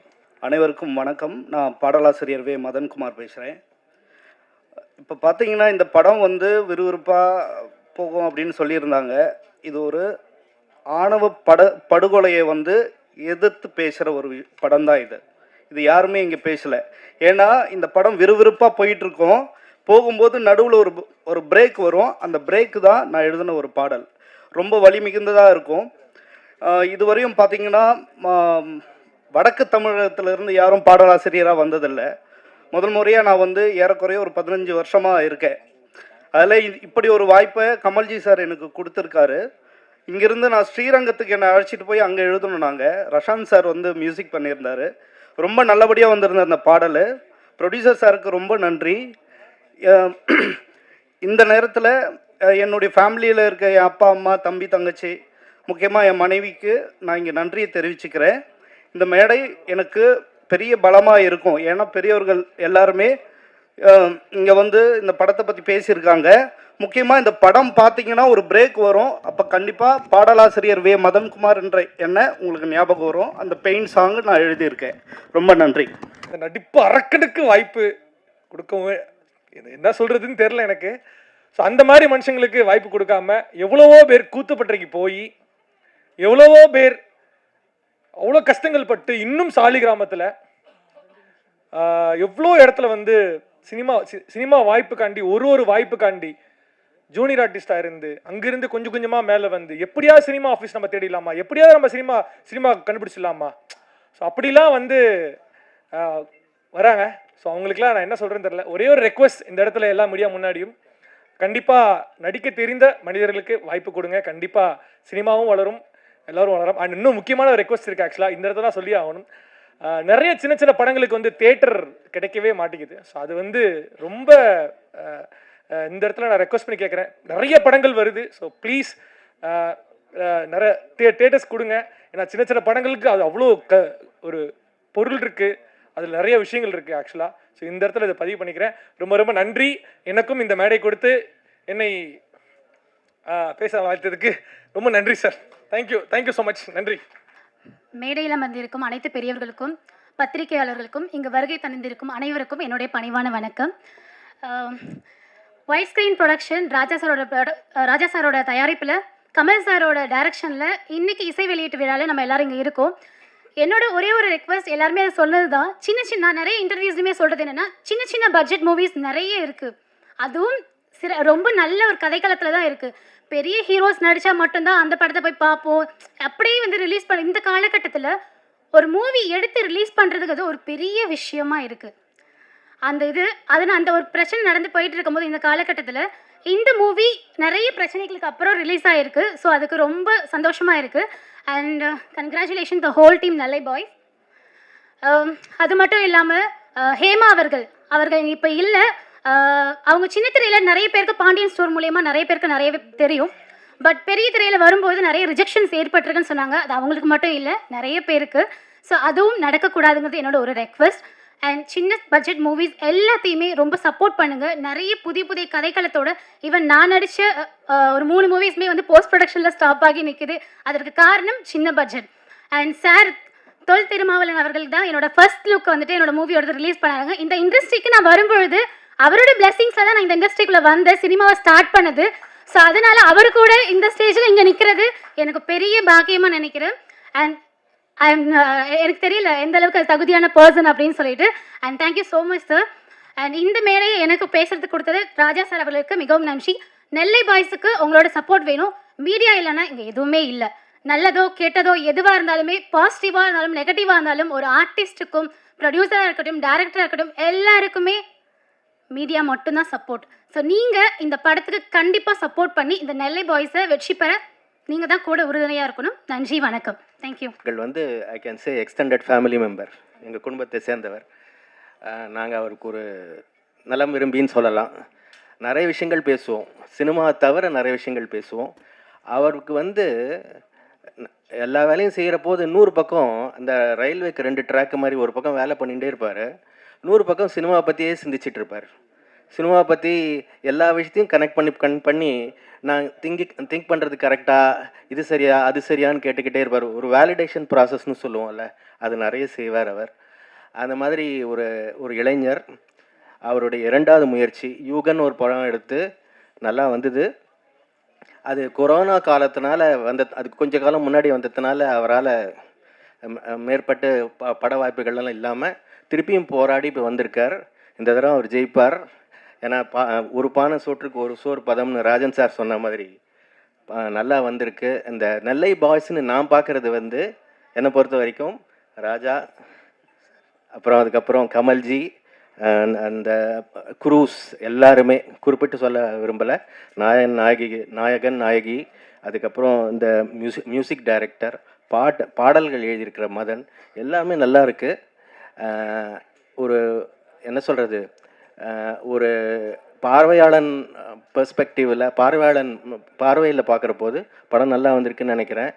நெல்லை பாய்ஸ் குழுவினருக்கு வாழ்த்துக்கள். ரொம்ப சக்ஸஸ்ஃபுல்லாக வரணும்னு கடவுளை பிரார்த்திக்கிறேன். நன்றி, வணக்கம். அருமைமிகு எழுச்சி தமிழர் அண்ணன் அவர்களுடைய பேச்சினை நாங்கள் சிறு வயதிலே டேப் ரெக்கார்டரில் கேசட் போட்டு கேட்டிருக்கோம். அன்னைக்கெல்லாம் அண்ணனுடைய பேச்சை கேட்கறதுக்கு எங்களுக்கே ஒரு எழுச்சி பொங்கும். அந்த மாதிரி தான் இன்றைக்கி சமூக நீதி காத்து இன்றைக்கி வாழ்ந்து கொண்டிருக்கின்ற அருமை அண்ணன் திருமாவர்களுக்கு என் மனமார்ந்த நன்றியை தெரிவித்துக் கொள்கிறேன். நன்றி, வணக்கம்.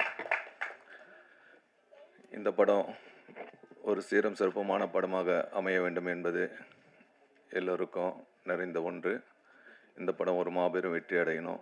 அதுக்கு எல்லா வல்லமை இறைவனை வேண்டி பிரார்த்திக்கின்றேன். நன்றி, வணக்கம். ஃபர்ஸ்ட் ஆஃப் ஆல் மேடையில் இருக்கும் மிகப்பெரிய லெஜெண்ட்ஸுக்கு வணக்கம் சொல்லிக்கிறேன். ஸோ திருமாவளவன் சார், மிக்க நன்றி சார். மியூசிக்கை குறிப்பிட்டு சொன்னீங்க, ரொம்ப நன்றி சார். Thank you sir.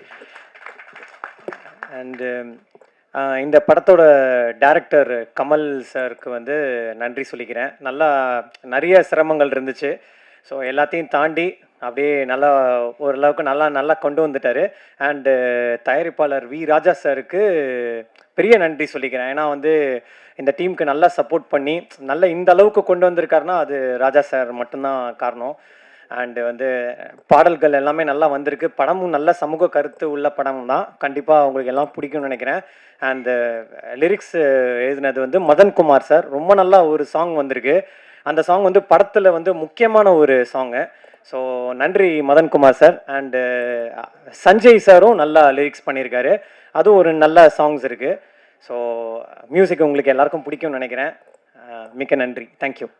வந்திருக்கிற ப்ரெஸ் மற்றும் அனைவருக்கும் நன்றி. ஒவ்வொரு ஆடியோ ஃபங்க்ஷனும் நம்ம கொண்டாடும்போது வீட்டினுடைய திருவிழா போல் இருக்கும். ஆனால் அந்த படத்தை எடுத்து முடிக்கிற இயக்குனருக்கும் அந்த தயாரிப்பாளர்களுக்கும் மட்டும்தான் அது ஒரு பெரிய பொக்கிஷமான வழியாக இருக்கும். அதை வெளியே கொண்டு வர வரைக்கும் சாங்கு பார்க்கும்போது காதல் தோக்காதுன்னு ஒரு வரிகள் இருக்குது.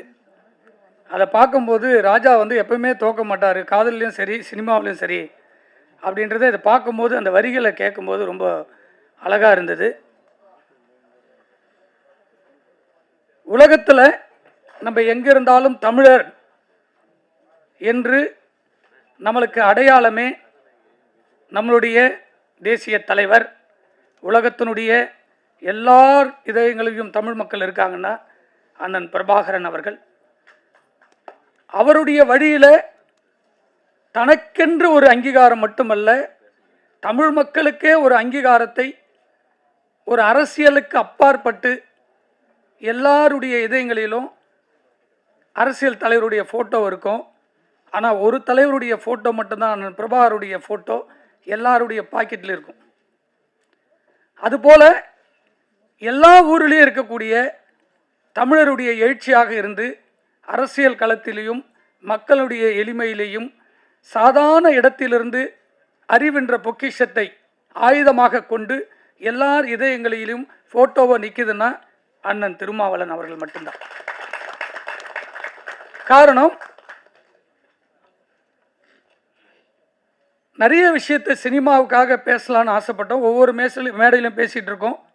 ஆனால் இன்றைக்கி அவருக்கு பேசியிருக்கக்கூடிய சித்தாந்தங்கள் எல்லாம் பார்க்குற போது, கேட்குற போது, சினிமாவில் இருக்கிற சின்ன சின்ன விஷயத்தை கூட அவர் பொதுவான மக்கள் மத்தியில் கொண்டு போய் சேர்க்கும்போது ஒவ்வொரு வரிகளையும் நுண்ணிப்பாக நான் அவர் பேச பேச கேட்டுக்கிட்டே இருந்தேன்.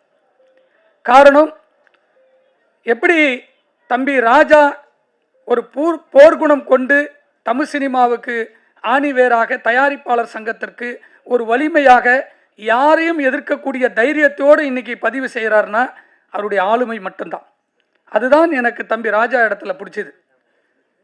ஏன்னா அப்படி புதியவர்களாக வரக்கூடிய இந்த தமிழ் சினிமாவை ஒடுக்குவதும் நெசுக்குவதுமாக இருக்கிற காலகட்டத்தில் தானும் ஜெயிப்போம் என்ற நம்பிக்கை கொண்டு போராடுகிற இளைஞர்களை வரவேற்பது தான் இந்த திருமலையுடைய பணிவாக பல முறை நீங்கள் ப்ரெஸ்ஸில் சொல்லியிருப்பேன்.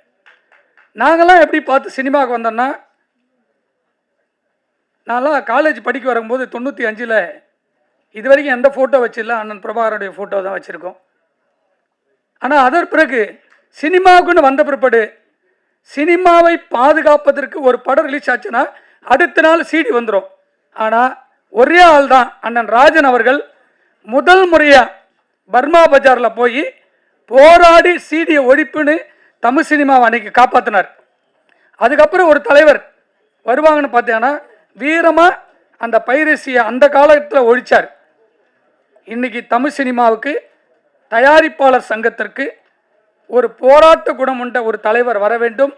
எங்களுடைய தயாரிப்பாளர்கள் படம் தயாரித்தா அவங்களுக்கு அந்த படம் விற்க முடியும் என்ற நம்பிக்கையை உருவாக்குவதற்கு இந்த சங்கம் பாதுகாப்பான ஒரு அணி வேண்டும்ன்றதான் பலமுறை போராடிட்டோம். அதை கூட அழுத்தமாக சொன்னாது அண்ணன் திருமாவளவன் அவர்கள். ஒரு சங்கம் என்பது அது எந்த சங்கமாக இருக்கட்டும், இயக்குனர் சங்கம், தயாரிப்பாளர் சங்கம், அவர்களுக்கு பாதுகாப்பு முக்கியம் என்று ரொம்ப மென்மையாக சொன்னார். இதை தான் பல மேடையில் நாங்கள் கத்திக்கிட்டு இருக்கோம். அதுக்கான பாதுகாப்பு இல்லை இல்லை என்று பலமுறை உருவாக்கியிருக்கோம். இந்த நெல்லை சந்திப்பு இந்த நெல்லை பாய்ஸ் திரைப்படம், இந்த மேடை, தம்பி ராஜா படத்தை விட தயாரிப்பாளர் சங்கத்தையும் சினிமாவை ரொம்ப நேசிக்கிறார். ஒரு விழா, இதில் ஒரு நல்ல விஷயத்தை சொன்னாப்புல தம்பி ராஜா, அண்ணன் கலைப்புலி அவர்களுக்கு 40 ஆண்டுகள் முடிந்து ஒரு விழா எடுக்கணும்னு.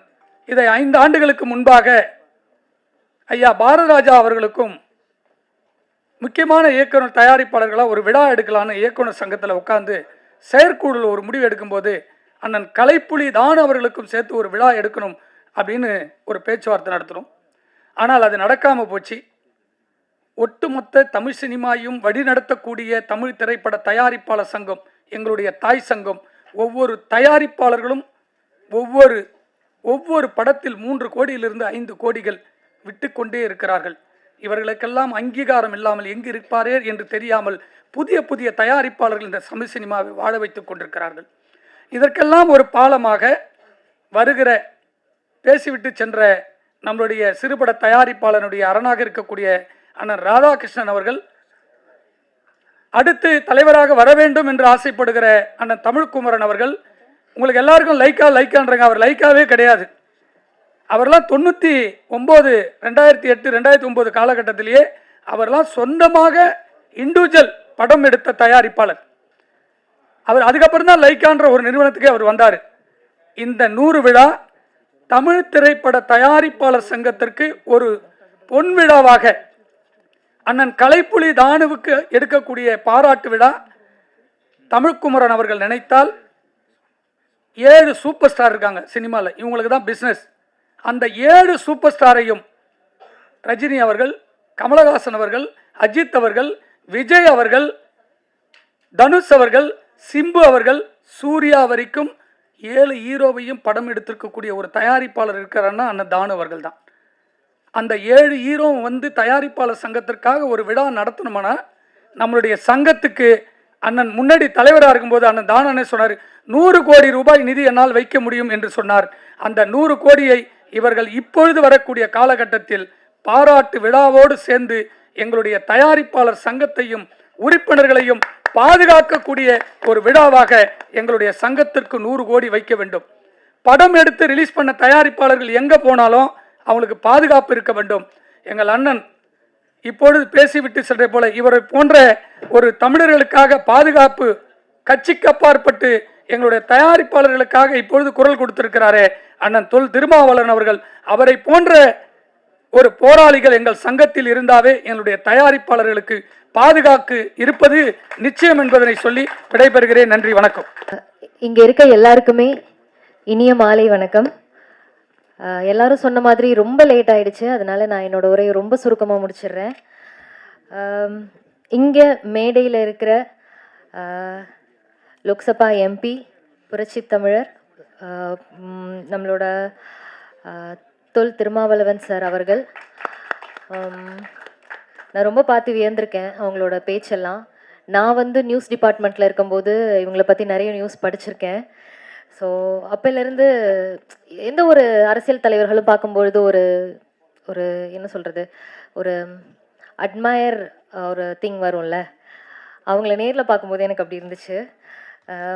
இந்த ஒரு நம்ம நெல்லை பாய்ஸோட இசை வெளியீட்டு விழாக்கு, ட்ரெய்லர் வெளியீட்டு விழாக்கு அவங்களோட அவ்வளோ வேலைகளையும் கொஞ்சம் தள்ளி வச்சுட்டு அவங்களோட ப்ரெஷியஸ் டைமை நமக்காக கொடுத்ததில் ரொம்ப நன்றி. அண்ட் இங்கே வந்திருந்த லைக்கா ப்ரொடக்ஷனோட ஹெட் மிஸ்டர் GKM தமிழ்குமரன் சாருக்கும், தமிழ் ஃபிலிம் ப்ரொடியூசரோட பிரசிடெண்ட் மிஸ்டர் முரளி சார் அவங்களுக்கும், நம்மளோட தமிழ் இண்டஸ்ட்ரியில் ஒரு மறக்க முடியாத producers K Rajan sir and Kalaipuli S Thanu sir, அவங்க எல்லாருமே இங்கே வந்தது எங்களுக்கு ரொம்ப பெருமை, நெல்லை பாஸ் படத்துக்கு ரொம்ப பெருமை. அவங்கள தவிர இன்னும் நிறைய நல்லுள்ளம் கொண்ட மக்கள் வந்து ஸ்டேஜில் இருக்காங்க. எல்லாருக்குமே ரொம்ப நன்றி. இன்றைய காலகட்டத்தில் வந்து ஒரு சினிமாவை எடுக்கணுங்கிறது வந்து ஒரு பெரிய டாஸ்க். அதை விட அதை வந்து வெளியில் வரணும், ரிலீஸ் பண்ணணும் அப்படிங்கிறது வந்து ரொம்ப ரொம்ப பெரிய டாஸ்க்கு. எல்லோரும் சொன்ன மாதிரி தான் இந்த நெல்லை பாய்ஸ் வந்து பெரிய போராட்டத்துக்கு அப்புறம் இன்றைய காலகட்டத்தில் என்னென்னலாம் டெக்னாலஜிஸ் இருக்கோ அந்த டெக்னாலஜிஸோட ரிலீஸ் பண்ண இருக்காங்க. உங்களை மாதிரியே நானும் ரொம்ப ஆர்வமாக பார்க்குறதுக்கு வெயிட் பண்ணிகிட்டு இருக்கேன். இந்த 2 சாங்ஸ் பார்க்கும்போதே எனக்கு செமையாக இருந்துச்சு, சூப்பராக வந்திருக்கு படம் அப்படிங்கிற ஒரு எண்ணம். இவ்வளோ போராட்டத்தை தாண்டி இந்த படத்தை வெற்றிகரமாக வெளியில் கொண்டு வந்து மக்கள்கிட்ட கொண்டு போய் சேர்க்குற எங்களோட ப்ரொடியூசர் ராஜா சாருக்கு நான் ரொம்ப பெரிய நன்றி தெரிவிச்சுக்கிறேன். ஏன்னா எந்த ஒரு ப்ராடக்ட்டுமே வந்து வெளியில் வந்து மக்கள் பார்த்தா தான் அந்த ப்ராடக்ட்டுக்கு வேல்யூ அப்படிங்கிறதுனால. அதுக்கப்புறம் எங்களெல்லாம் ரொம்ப அழகாக இயக்குன எங்களோட இயக்குனர், ரொம்ப நன்றி கமல்ஜி. அதுக்கப்புறம் என்னோட ஒர்க் பண்ண கோ ஆர்டிஸ்ட், என்னோட க்ரூ எல்லாருக்குமே ரொம்ப நன்றி. ரொம்ப அழகாக வந்து மியூசிக் போட்டிருக்காங்க மியூசிக் டைரக்டர் அண்ட் நம்மளோட லிரிசிஸ்ட் அவங்களுக்குமே மதன்குமார் அவங்களுக்குமே ரொம்ப பெரிய நன்றி. எந்த ஒரு டைரக்டருமே வந்துட்டு ஒரு கதை ஒரு கான்செப்டை எடுத்துகிட்டு போகும்போது அந்த கதையை வந்துட்டு ஒரு காம்ப்ரமைசேஷன் இல்லாமல் அவங்க எடுத்துகிட்டு போன கதையை அப்படியே வெளியில் விடுறாங்க அப்படிங்கும்போது தான் அந்த டைரக்டருக்கு வெற்றின்னு நான் நினைக்கிறேன். அதை வந்து கமல்ஜி பண்ணியிருக்காங்க அப்படின்னு நான் யோசிக்கிறேன். ஸோ கமல் சார், உங்களுக்கு இன்னும் இன்னும் இன்னும் நீங்கள் நிறைய படங்கள் பண்ணணும், நிறைய புது முகங்களை வச்சு பண்ணணும். இன்னொரு ஒரு சின்ன ரெக்வெஸ்ட்டு, நான் ப்ரொடியூசர் கவுன்சிலுக்கு நான் ஒரு சின்ன ரெக்வெஸ்ட் வைக்கிறேன். நான் நிறைய படத்துக்கு ஆடிஷன்ஸ்க்கு போயிருக்கேன். அப்போ என்கிட்ட சொல்கிற விஷயம் என்னென்னா, ராஜா சார் வந்து ஃபஸ்ட்டே சொன்னாங்க, பாண்டியன் ஸ்டோர்ஸில் வந்து நீங்கள் ஹேமாவை பார்த்துருப்பீங்க அப்படின்னு சொல்லிட்டு. நாங்கள்லாம் வந்து ஆடிஷன் போகும்போது என்ன சொல்லுவாங்கன்னா, சீரியல் ஆர்டிஸ்ட்டு தானே நீங்கள் அப்படின்னு சொல்லிட்டு ஒரு ஒரு கேட்டகரிஸ் ஒன்று வச்சுருப்பாங்க. அந்த கேட்டகரிஸ் கீழே இருக்கிற கேரக்டர்ஸ் தான் வந்துட்டு எங்களுக்கு கொடுப்பாங்க. எனக்கு அந்த ஒரு மனத்தோய்வுனால நான் வந்து படமே நடிக்கக்கூடாது இனிமே அப்படின்ற ஒரு ஒரு ஒரு தாட்டுக்கு வந்து சரி சீரியல்னு எனக்கு போதும், இதுலேயே நான் குயினாக இருந்துக்கிறேன் அப்படிங்கிற மாதிரி ஒரு நிலைக்கு தள்ளப்பட்டேன்னு தான் சொல்லணும். நிறைய நல்ல ஆர்டிஸ்ட் இருக்காங்க, சீரியலில் நடிக்கிற ஆர்டிஸ்ட்டுமே நிறைய நல்ல ஆர்டிஸ்ட் இருக்காங்க. என்னை பொறுத்த வரைக்கும் ஆர்டிஸ்ட் படம் ஆர்டிஸ்ட் சீரியல் ஆர்டிஸ்ட்னு கிடையாது, எல்லாமே ஒரே ஆர்டிஸ்ட்னு தான் நான் நினைக்கிறேன். தயவு செஞ்சு சீரியலில் நடிக்கிறவங்களையும் படத்துக்கு வாய்ப்பு கொடுங்க அப்படின்னு நான் கேட்டுக்கிறேன் இந்த நேரத்தில். அண்ட் இங்கே இருக்கிற பத்திரிகை ஊடக நண்பர்கள் எல்லாருக்குமே ரொம்ப நன்றி. ஆக்சுவலாக இங்கே நான் வரும்போது கொஞ்சம் பயத்தோடு தான் வந்தேன். ஏன்னா இந்த மாதிரி இசை வெளியீட்டு விழாவில் கண்ணப்பின்னான்னு ஏதாவது கொஷின் கேட்டு வச்சிடுறாங்க. உங்களோட உடல் எடை எவ்வளவு, நீங்கள் ஏன் வந்து இந்த மாதிரி துணிகள் போட்டு வரீங்க, அந்த மாதிரிலாம் கேட்குறாங்க. எனக்கு ரொம்ப பயமாக இருந்துச்சு. ஃபர்ஸ்ட் ஆஃப் ஆல் நான் வந்து பேச சொல்லும்போது நம்மக்கிட்ட ஏதாவது எக்குத்தப்பாக கேட்டு வச்சுட்டாங்கன்னா என்ன பண்ணுறது அப்படின்னு. ஏன்னா இந்த ஊடக நண்பர்கள், பத்திரிகை நண்பர்கள் எல்லாருமே, நாங்கள் எல்லாருமே வந்துட்டு நம்ம எல்லாருமே ஒன்றோடு ஒன்று தொடர்பில் இருக்கோம் அப்படின்னு தான் நான் சொல்லுவேன். நீங்கள் இல்லாமல் நாங்கள் இல்லை, நாங்கள் இல்லாமல் நீங்கள் இல்லை, எல்லாருமே டிபெண்டில் தான் இருக்கோம். ஸோ பட சம்மந்தமாக என்ன கேள்வி வேணாலும் கேளுங்க, நாங்கள் எல்லாருமே பதில் சொல்கிறதுக்கு ரெடியாக இருக்கோம். உங்களை கஷ்டப்படுத்துகிற மாதிரி நான் ஏதாவது பேசியிருந்தேன்னா ரொம்ப சாரி. ஏன்னா நானும் அந்த ப்ரெஸ் அந்த இடத்துல இருந்து தான் வந்திருக்கேன். நானும் நிறைய P2C எடுத்திருக்கேன், நானும் நிறைய செய்திகள் வாசிச்சிருக்கேன். அப்படிங்கும்போது எனக்கு அந்த மாதிரி விஷயங்கள்லாம் கேட்கும்போது ரொம்ப கஷ்டமாக இருக்குது. ஸோ இந்த நெல்லை பாய்ஸ் படத்துக்கு உங்களால் முடிஞ்ச சப்போர்ட்டை கொடுங்க. ஏன்னா ஆட்டோகிராஃப் படத்தோட ரீரிலீஸில் வந்து சேரன் சார் சொல்லியிருந்தாங்க, அவங்களோட படம் வந்து ஃபஸ்ட்டு 3 நாள் வந்து பெருசாக எதுவும் ரீச் ஆகலை, விகடனில் வந்து எழுதினாங்க, அது எழுதினதுக்கப்புறம் ஹவுஸ்ஃபுல்லாக இருந்துச்சு அப்படின்னு சொல்லிட்டு. ஸோ பத்திரிகையாளர்கள், ஊடக நண்பர்கள் தான் வந்து எங்களோட பெரிய பலமே. சப்போர்ட் பண்ணுங்கள், நெல்லை பாய்ஸ்க்கு வெற்றி அடைய வைங்க. சார் பேசினதுக்கப்புறம் நாங்களாம் பேசுகிறது அவ்வளோ சிறப்பாக இருக்குமான்னு எனக்கு தெரியல. ஏன்னா சாரோட ஸ்பீச் அவ்வளோ வெறித்தனமாக இருந்துச்சு. எனக்கு இன்னொரு விஷயம் நான் சொல்லணும். இந்த ஒரே ஸ்டேஜில் வந்து சிறுத்தையும் புலியையும் ஒன்றா உட்கார வச்சுருந்தோம். எனக்கு ரொம்ப சந்தோஷமாக இருந்துச்சு. கொஞ்சம் அரசியலுமே வந்துட்டு எனக்கு ஒரு பிடிச்ச களம் தான். ஏன்னா நம்ம நியூஸ் டிபார்ட்மெண்ட்டில் இருந்ததுனால அரசியல் செய்திகள் நிறைய வாசித்து அந்த அரசியல் களத்தில் சார் பேசும்போது அப்படியே யோசிச்சுட்டு உட்காந்துருக்கேன், என்னென்னலாம் இருக்குது, எப்படி அழகாக சம்மந்தப்படுத்தி கோர்வையில் பேசுகிறாங்க அப்படின்னு சொல்லிட்டு. ரொம்ப நன்றி சார். அண்ட் இவ்வளோ நேரம் தாமதமாயுமே பேச ஆரம்பித்தோன்னே இவ்வளோ என்னோட பேச்சுக்கு கொஞ்சம் மதிப்பு கொடுத்து இவ்வளோ அழகாக பொறுமையாக உட்காந்து கேட்ட எல்லாருக்குமே ரொம்ப நன்றி. இந்த வாய்ப்பளித்த எல்லாருக்குமே ரொம்ப நன்றி. நான் பேசுனதில் ஏதாவது தவறு இருந்தால் தயவு செஞ்சு என்ன மன்னிச்சிருங்க. நன்றி. இன்ப நாள் இது, இனிய நாள் இது. என் நகமாலும் எழுச்சி தமிழர் விடுதலை கட்சியின் தலைவர், பாசத்துக்குரிய தொல் திருமா அவர்களே, விநியோக சங்க தலைவர் ராஜன் அவர்களே, நாளைய திரையுலகின் தயாரிப்பாளர் நன்னம்பிக்கை தமிழ்குமரன் அவர்களே, சிறுபட தயாரிப்பின் பாதுகாவலன் தம்பி ராதாகிருஷ்ணன் அவர்களே, சேலத்தை சார்ந்த சகோதரர் அவர்களே, சாம்ராட் அசோக் அவர்களே, மேடையில் வீட்டுக்குரிய மேன்மையாளர்களே, விழாவில் பங்கு கொள்ள வந்திருக்கும் அத்துணை நண்பர்களே, தொலைக்காட்சி தோழர்களே, ஊடக நண்பர்களே, உங்கள் அனைவருக்கும் என் பணிவான மாலை தமிழ் வணக்கத்தினை மகிழ்வோடு தெரிவித்துக் கொள்கின்றேன். தம்பி ராஜா செய்து முடிவு என்றால் முடித்துவிட்டு தான் வந்து நிற்பார். அவருடைய சொல்லாடல், செயலாற்றல் அத்தனையும் திரையுலகுக்கு அதிகம் கிட்டியிருக்கிறது, கிட்டப்போகிறது. அவர் எந்த படம் ஆரம்பித்தாலும் அவருக்கு நான் சொல்வது என்னென்னா ஜாக்கிரதை ரொம்ப ஜாக்கிரதைன்னுவேன். ஆனால் இந்த படத்தை பார்க்கும்போது எனக்கு மகனத்துக்கு ரொம்ப சந்தோஷமாக இருந்தது. காட்சிகள்லாம் விறுவிறுன்னு போகுது, பாடல்கள்லாம் செவி குளிர்ந்தது, சிந்தை மகிழ்ந்தது. மிக சிறப்பாக படத்தை இயக்கியிருக்கிறார் கமல் தம்பி. இன்றைய திரையுலகுக்கு ரொம்ப ரொம்ப ரொம்ப அவசியம் ஒரு கட்டுப்பாடு. இன்றைக்கு என்னை பற்றி பாராட்டு விழான்னாரு, கரெக்டாக ராஜன் சார் சொல்லிட்டாரு. சூப்பர் ஸ்டார் அவர் 50 வருஷமாக முடிச்சிருக்கிறாரு. அவர் படைத்த சாதனைகள் அளப்பரிது, எண்ணிலடங்கா, ஏற்றிலடங்கா, எழுத்திலடங்கா. அப்படிப்படிய சாதனை படைத்தவரே எனக்கு ஃபோன் செய்து தயவுசெய்து விழா எடுக்காததானே எனக்கு பிடிக்காதுன்னாரு. அவர் சொல்லும்போது அதை செயற்கொண்டு செயல்பட எனக்கு மட்டும் விழா தேவையா? ஆகவே சிலரது விழாக்கள் பெருங்கணக்காக கேளிக்கையாக, நாம் எடுக்கும் விழாக்கள் இந்த சமுதாயத்தை மீட்டெடுப்பதற்காக, இந்த சமுதாயம் மேன்மையேற வேண்டும், அதற்கு எழுச்சி தமிழர் பக்க பலமாக இருக்க வேண்டும். இப்படிப்பட்ட ஒரு மனிதரை நாம் பெற்றது பெரும்பாக்கியம். அத்துணை சமுதாயத்துக்கும் சமதர்மத்துக்கும் ஒரு அடையாளம்தான் தொல் திருமா அவர்கள்.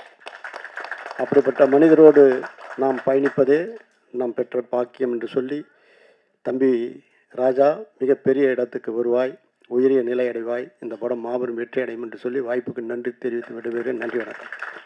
மேடையில் வீற்றிருக்கிற சிதம்பரம் நாடாளுமன்ற தொகுதியினுடைய உறுப்பினரும் விடுதலை சிறுத்தை கட்சியினுடைய தலைவரும் எழுச்சி தமிழருமான அண்ணன் அவர்களே, எனக்கு முன்னால் வாழ்த்துரை வழங்கிய என்னுடைய அண்ணன் பாசத்துக்குரிய ராஜன் அவர்களே, எங்களை எந்நாளும் வழி நடத்தி கொண்டிருக்கிற அண்ணன் கலைப்புலி தானு அவர்களே, எதிர்காலத்தில் தமிழ் திரைப்பட தயாரிப்பாளர் சங்கத்தை தலைமையேற்று வழிநடத்தி இருக்கிற தமிழ்குமரன் அவர்களே, அரங்கத்தில் கூடியிருக்கிற ஆன்றோர் சான்றோர்களே, ஊடக நண்பர்களே, உங்கள் அனைவருக்கும் முதற்கண் நன்றி வந்த வணக்கத்தை தெரிவித்து நெல்லை பாய்ஸ் மிகப்பெரிய வெற்றி பெற வாழ்த்தி விடைபெறுகிறேன். நன்றி, வணக்கம். நெல்லை பாய்ஸ் இசை மற்றும் ட்ரெய்லர் லான்ச்சுக்கு வருகைந்துள்ள அண்ணன் நாடாளுமன்ற உறுப்பினர் தொல் திருமானன் அவர்களே, இந்திய சினிமாவின் என்சைக்ளோபீடியா, நம்ம தானு அண்ணனை பற்றி சொல்லணும். அவர் நம்ம ராஜாவை பற்றி சொல்லிகிட்டே இருப்பார். நான் போகிறப்பெல்லாம் சொல்லுவார், நல்ல துடிப்பான இளைஞர் தம்பி அப்படின்னு சொல்லுவார். ராஜாவுக்கு மட்டும் இல்லை, அங்கே சிறுபட தயாரிப்பு அவ்வளோ பேர் அண்ணா ஆஃபீஸில் உட்காந்துருப்பாங்க. ஒரு 3 நாளைக்கு முன்னாடி போனோம், கூட்டம் கம்மியாக இருந்தது. அண்ணன்கிட்ட கேட்டேன், என்னண்ணா இப்போ மட்டும் இல்லை தம்பி, இப்போ தான் போனாங்க அப்படின்னாரு. எனக்கே ஒரு மணி நேரம் அட்வைஸ் பண்ணுவார். அது சின்ன தயாரிப்பாளர், பெரிய தயாரிப்பாளர் எல்லாருமே சினிமா நல்லா இருக்குன்னு சொல்லி, அப்படி ஒரு மாமனிதரை நீங்கள் பார்க்கவே முடியாது. தானுன்ன மாதிரி ஒரு 2 பேர் இருந்தால் தமிழ் சினிமா எங்கேயோ போயிடும். அதுமாதிரி தானு அண்ணன் அவர்களே மற்றும் ராஜன் அண்ணன் அவர்களே, ராதாகிருஷ்ணன் அவர்களே மற்றும் அசோக் சாம்ராட் அவர்களே, இந்த இசை நிகழ்ச்சிக்கு வருகின்றுள்ள பத்திரிகை ஊடக நண்பர்களே, உங்கள் அனைவருக்கும் எனது பணிவான வணக்கம். ராஜா நம்ம கடந்த முறை தேர்தலில் தான் தெரியும், ரொம்ப துடிப்பான இளைஞர். அவர் ஒரு இடத்துல இருக்க மாட்டார், அவ்வளோ இதாக இருப்பார், ரொம்ப விசுவாசமாக இருப்பார் எல்லாத்துக்கும். ஆனால் அவருக்காகவே அன்பு தம்பி இந்த படத்தில் மிகப்பெரிய லெவலில் வரணும், படம் ஒரு வெற்றி படமாக அமையணும். அதேமாதிரி என்டையர் டீம், நம்ம டைரக்டர் கமல்ஜி, இசையமைப்பாளர், ஒளிப்பதிவாளர் எல்லாருக்கும் மிகப்பெரிய வெற்றி அடைன்னு சொல்லி வாழ்த்தி இந்த வாய்ப்புக்கு நன்றி விடைபெறுகிறேன். இந்த நிகழ்வுக்கு வந்திருக்கிற எல்லாருக்கும் மிகப்பெரிய நன்றி சொல்லிக்கிறேன். Thank you sir. சார், கலைப்புள்ளி தானு சார் அவருக்கும் தமிழ்குமரன் சார் அவர்களுக்கும் மிக்க நன்றி. கண்டிப்பாக எங்களை மாதிரி ஒரு யங்ஸ்டர்ஸ்க்கு நீங்கள் மீண்டும் மீண்டும் வாய்ப்பு கொடுக்கணும். Thank you sir.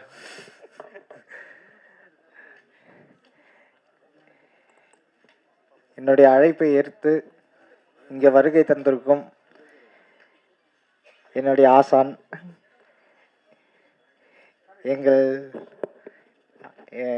அது எப்படி சொல்கிறதுன்னு தெரியல, எனக்கு எல்லாமாவும் இருந்து இந்த நாள் வரைக்கும் எனக்கு ஒரு முழு சப்போர்ட்டை கொடுத்து, கண்டிப்பாக உன்னால் முடியும், நீ கண்டிப்பாக ஜெயிப்ப அப்படின்னு சொல்லிட்டு இருந்து, இப்போது என்னுடைய ஒரு நிகழ்வுக்கு இங்கே வந்திருக்கிற தலைவர், எழுச்சி தமிழர், பாசமிகு தலைவர் அவர்கள் வருக வருக என்று வரவேற்கிறேன்.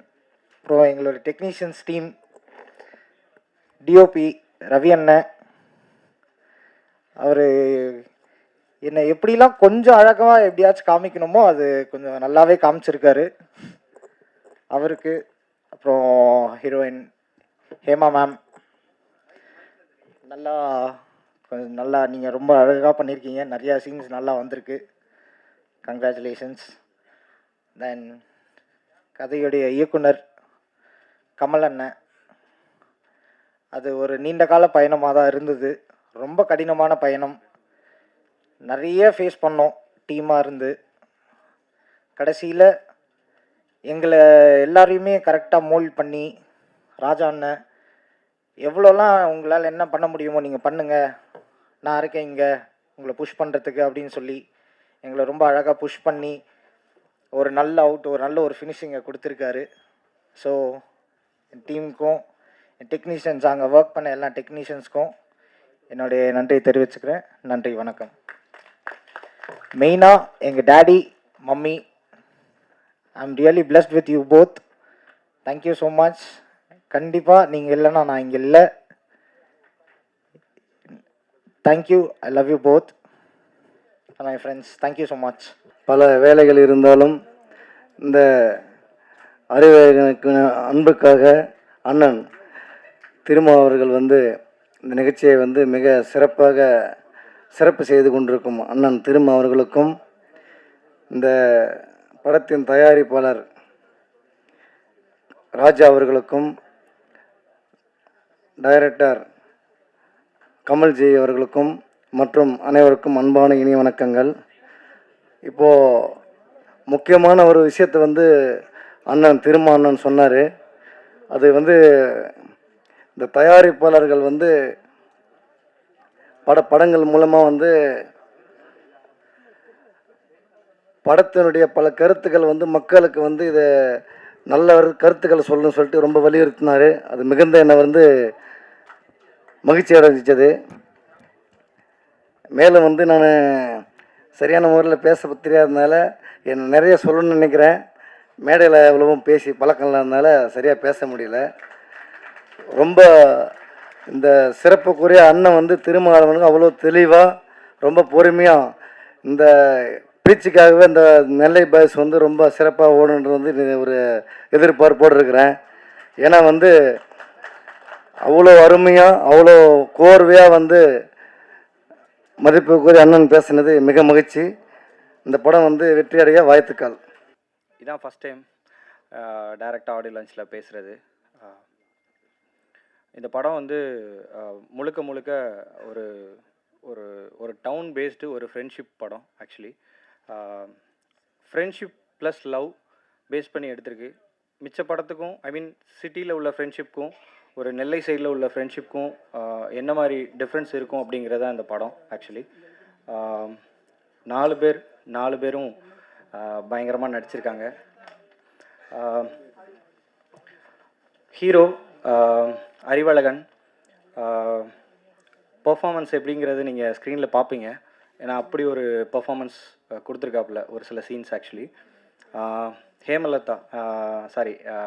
ஹேமராஜ்குமார் அவங்க பார்த்திங்கன்னா இந்த படத்துக்கு நைட்லாம் பார்த்திங்கன்னா ஒரு 5 o'clock வரைக்கும் ஷூட் போகும். கொஞ்சம் கூட ஒரு ஒரு முகசுளிக்காமல் ஃபுல்லாக நடித்தாங்க. ஸோ அவங்க செம்மையாக நடிச்சிருக்காங்க படத்தில். ஒரு ஒரு இடத்துல எல்லாருமே ஒரு டச்சிங்கான ஒரு சீன் இருக்கும். ஸோ அவங்களுக்கும் என்னோடய வாழ்த்துக்கள். அண்ட் கெனி என்ற அறிவழகனுக்கும் வாழ்த்துக்கள். Thiruma sir and Kalaipuli Thanu sir எல்லாருக்கும், கே ராஜன் சார் எல்லாருக்கும் என்னோடய நன்றிகள். எஸ்கே பிக்சர்ஸ் அண்டு சார் உங்களுக்கும் வணக்கம் சார், வாழ்த்துக்கள் சார். அப்புறம் என்னோடய ஃபேமிலியாக இங்கே வந்திருக்கிற எல்லாருக்கும், முக்கியமாக என்னோட ரோல் மாடல் சொல்லலாம் ஒரு கேரக்டர் வைஸ், சிவகுமார் சார் உங்களையும் நான் வெல்கம் பண்ணுறதுல சந்தோஷப்படுறேன். So thank you. படம் ஒரு பசங்களுக்கான ஒரு மாஸ் கமர்ஷியல் படமாக தான் பண்ணியிருக்கேன். உங்கள் எல்லாருக்கும் பிடிக்கும்னு நினைக்கிறேன். நீங்கள் எல்லோரும் சப்போர்ட் பண்ணிங்கன்னு நான் நம்புகிறேன். குறிப்பாக இந்த படத்தில் எனக்கு ஸ்டார்டிங்லேருந்து இந்த செகண்ட் வரைக்கும் எனக்கு கூட இருக்கிற பாம்பே செல்வண்ணா, சரவணன் அண்ணா, அப்புறம் ஆவடி ராஜேஷ்ண்ணா, இவங்க எல்லாருக்கும் இந்த ஒரு நன்றி சொல்லி இது பண்ண முடியாது. ஸோ இவங்க என் கூட ரொம்ப ட்ராவல் பண்ணுறாங்க, இன்னமும் ட்ராவல் பண்ணுவாங்க. ஸோ அவங்க எல்லாருக்குமே என்னோடய நெஞ்சார்ந்த நன்றிகள். ஸோ நீங்கள் எல்லோரும் படத்தை பாருங்கள், உங்களுக்கு கண்டிப்பாக பிடிக்கும். எந்த இடத்துலையும் உங்களுக்கு போர் அடிக்காது. ஒரு பயங்கர ஃபாஸ்ட்டான ஒரு கமர்ஷியல் படமாக இருக்குது. என்னடா அதுக்குள்ளே படம் ஆரம்பிச்சிச்சு முடிஞ்சிருச்சு அப்படிங்கிற மாதிரி இருக்கும். ஒரு 1 hour 50 minutes தான் படத்தோட டியூரேஷனே வச்சுருக்கு. ஸோ படம் பயங்கர ஃபாஸ்ட்டாக இருக்கும். நல்லா இருக்குது நல்லா இல்லைங்கிறத தாண்டி உட்காந்துட்டு எந்திரிச்சு போகிறதுக்குள்ளே அதுக்குள்ளே முடிஞ்சிருச்சா படம் அப்படிங்கிற ஸ்டேஜில் பண்ணி வச்சுருக்கு. ஸோ எல்லோரும் சப்போர்ட் பண்ணுங்கள். Thank you so much press and media. இதான் ஃபஸ்ட் டைம் எனக்கு. ஸோ ஏதாவது தப்பாக பேசியிருந்தா இல்லை யாரையும் விட்டுருந்தேன்னா என்னை சாரி கேட்டுக்கிறேன். அண்ட் லிரிக் ரைட்டர் என்னோட சஞ்சய் அண்டு மதன்குமார், ஸோ அவங்களுக்கும் தேங்க் பண்ணிக்கிறேன். சூப்பராக லிரிக் எழுதியிருக்காங்க, நீங்கள் பார்த்துருப்பீங்க. இன்னொன்று என்னோடய ஃபேமிலி, அம்மா அப்பா எல்லாருக்கும், ஐ மீன் அவங்க இல்லைன்னா இந்த ஸ்டேஜ் இல்லை, நானே இல்லை ஆக்சுவலாக. ஸோ அவங்களுக்கும் தேங்க் பண்ணிக்கிறேன், கடவுளுக்கும் நன்றி சொல்லிக்கிறேன். அதுக்கும் மேலே என்னோடய ப்ரொடியூசர் அண்ட் என்னோடய அண்ணன் திரு ராஜா அவர்கள். எனக்கு வந்து எனக்கும் அவருக்கும் உள்ள ரிலேஷன்ஷிப்பு யாராலையுமே வந்து புரிஞ்சிக்க முடியாது, அந்த அளவுக்கு ஒரு டிஃப்ரெண்ட்டான ரிலேஷன்ஷிப்பு. ஸோ இந்த படத்தெல்லாம் தாண்டி அடுத்து ஃபர்தராக நாங்கள் லைஃப் லாங் ட்ராவல் பண்ணணும்னு நான் நினைக்கிறேன். ஸோ வாய்ப்பளித்த எல்லாருக்கும் நன்றி. Thank you so much sir. Thank you. அன்பிற்கும் மரியாதைக்கும் உரிய தமிழ் இனத்தின் எல்லோருக்குமான தலைவர், அவரை குறிப்பிட்ட இவங்களுக்கு தான் தலைவர்னு இப்போ சொல்ல முடியாது. தலைவர் என்னுடைய உயிர் தம்பி திருமா. எல்லா தலைவர்களையும் ஒரு வித்தியாசமான தலைவர். யாரை கேளுங்க, எந்த கட்சிக்கார கேளுங்க, திரும்ப ஒரு தனி குணம்பா. அரசியல் ஒழுக்கம், நேர்மை, பிறரை மதிக்கிற தன்மை, கூட்டமைப்புன்னு வச்சுக்கிட்டா அந்த விதியை மாறாதவர். உரிமையில கேட்பாங்க, ஆனால் ஒத்து போயிடுவார். பேசி சரி பண்ண ஒத்து போயிடுவார். அப்படி ஒரு ஒற்றுமையை, தமிழின ஒற்றுமைக்காக பாடுபடுகிற ஆளுநர் தலைவர் என் உயிர் தம்பி திருமா அவர்களே, என் அருமை சகோதரர். நாங்கள் கூட பிறக்கல, அவ்வளோதான். தமிழ் சினிமாவில் எவ்வளோ பெரிய ஜாம்பவான்கள்லாம் படம் எடுத்தாங்க. 50 படம் 100 படம் எடுத்தவங்கெல்லாம் இருக்காங்க. பட் அவங்கெல்லாம் இப்போ இல்லை. என்னுடைய சகோதரர் தானு, கலைப்புலி தானு, கஷ்டப்பட்ட காலத்திலும் சரி, இன்ன வரைக்கும். இன்னைக்கு சினிமா ரொம்ப சிரமத்தில் இருக்கு, ரொம்ப சிக்கலில் இருக்கு. அந்த காலத்திலேயும் ஒரு அற்புதமான படங்களை திட்டமிடுதல், செயல்படுதல், வெற்றி பெறுதல், அதே கொள்கையாக வச்சிருக்கிற என்னுடைய கலைப்புலி தானு அவர்கள். அதுக்கடுத்து என் தம்பி ராதாகிருஷ்ணன், ப்ரொடியூசர் சங்க செயலாளர். அடுத்த தலைவராக வரப்போறதா சொன்னாங்க. அருமை தம்பி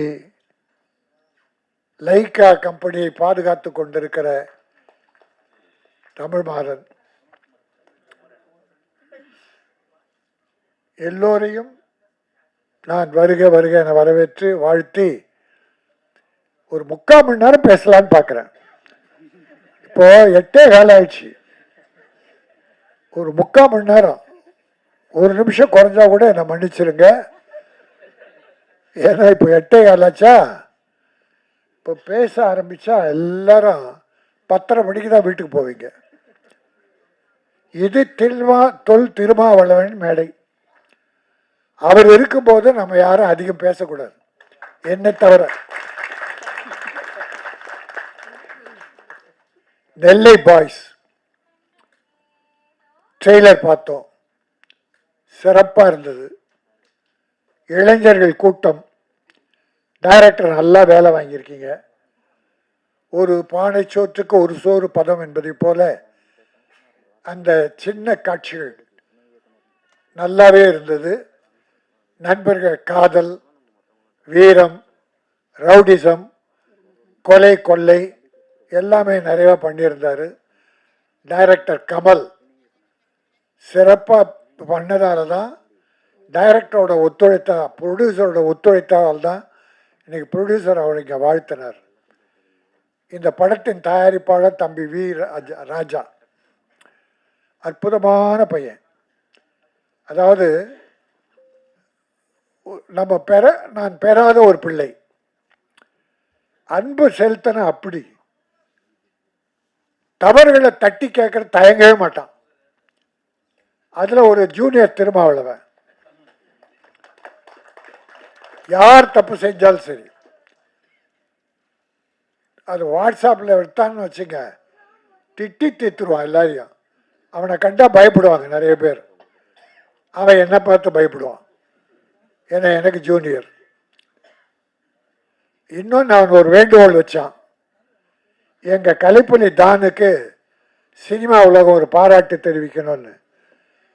தான் ஏற்றுக்கொள்ளாத ஒன்று வேண்டுகோளை வச்சுருக்கான். தானே விரும்ப மாட்டார். அவர் யாராவது 2 வார்த்தை புகழ்ந்தாருன்னா முகத்தை இப்படி திருப்பிக்கார், நம்ம பேசவே முடியாது. உண்மையாக பாராட்டுவோம்.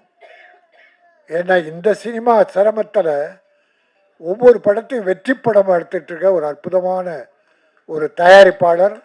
அவரை போல சிலரால் தான் இன்னைக்கு சினிமா நிமிர்ந்து நிற்குதுன்னா தான் ஒரு பெரிய காரணம்.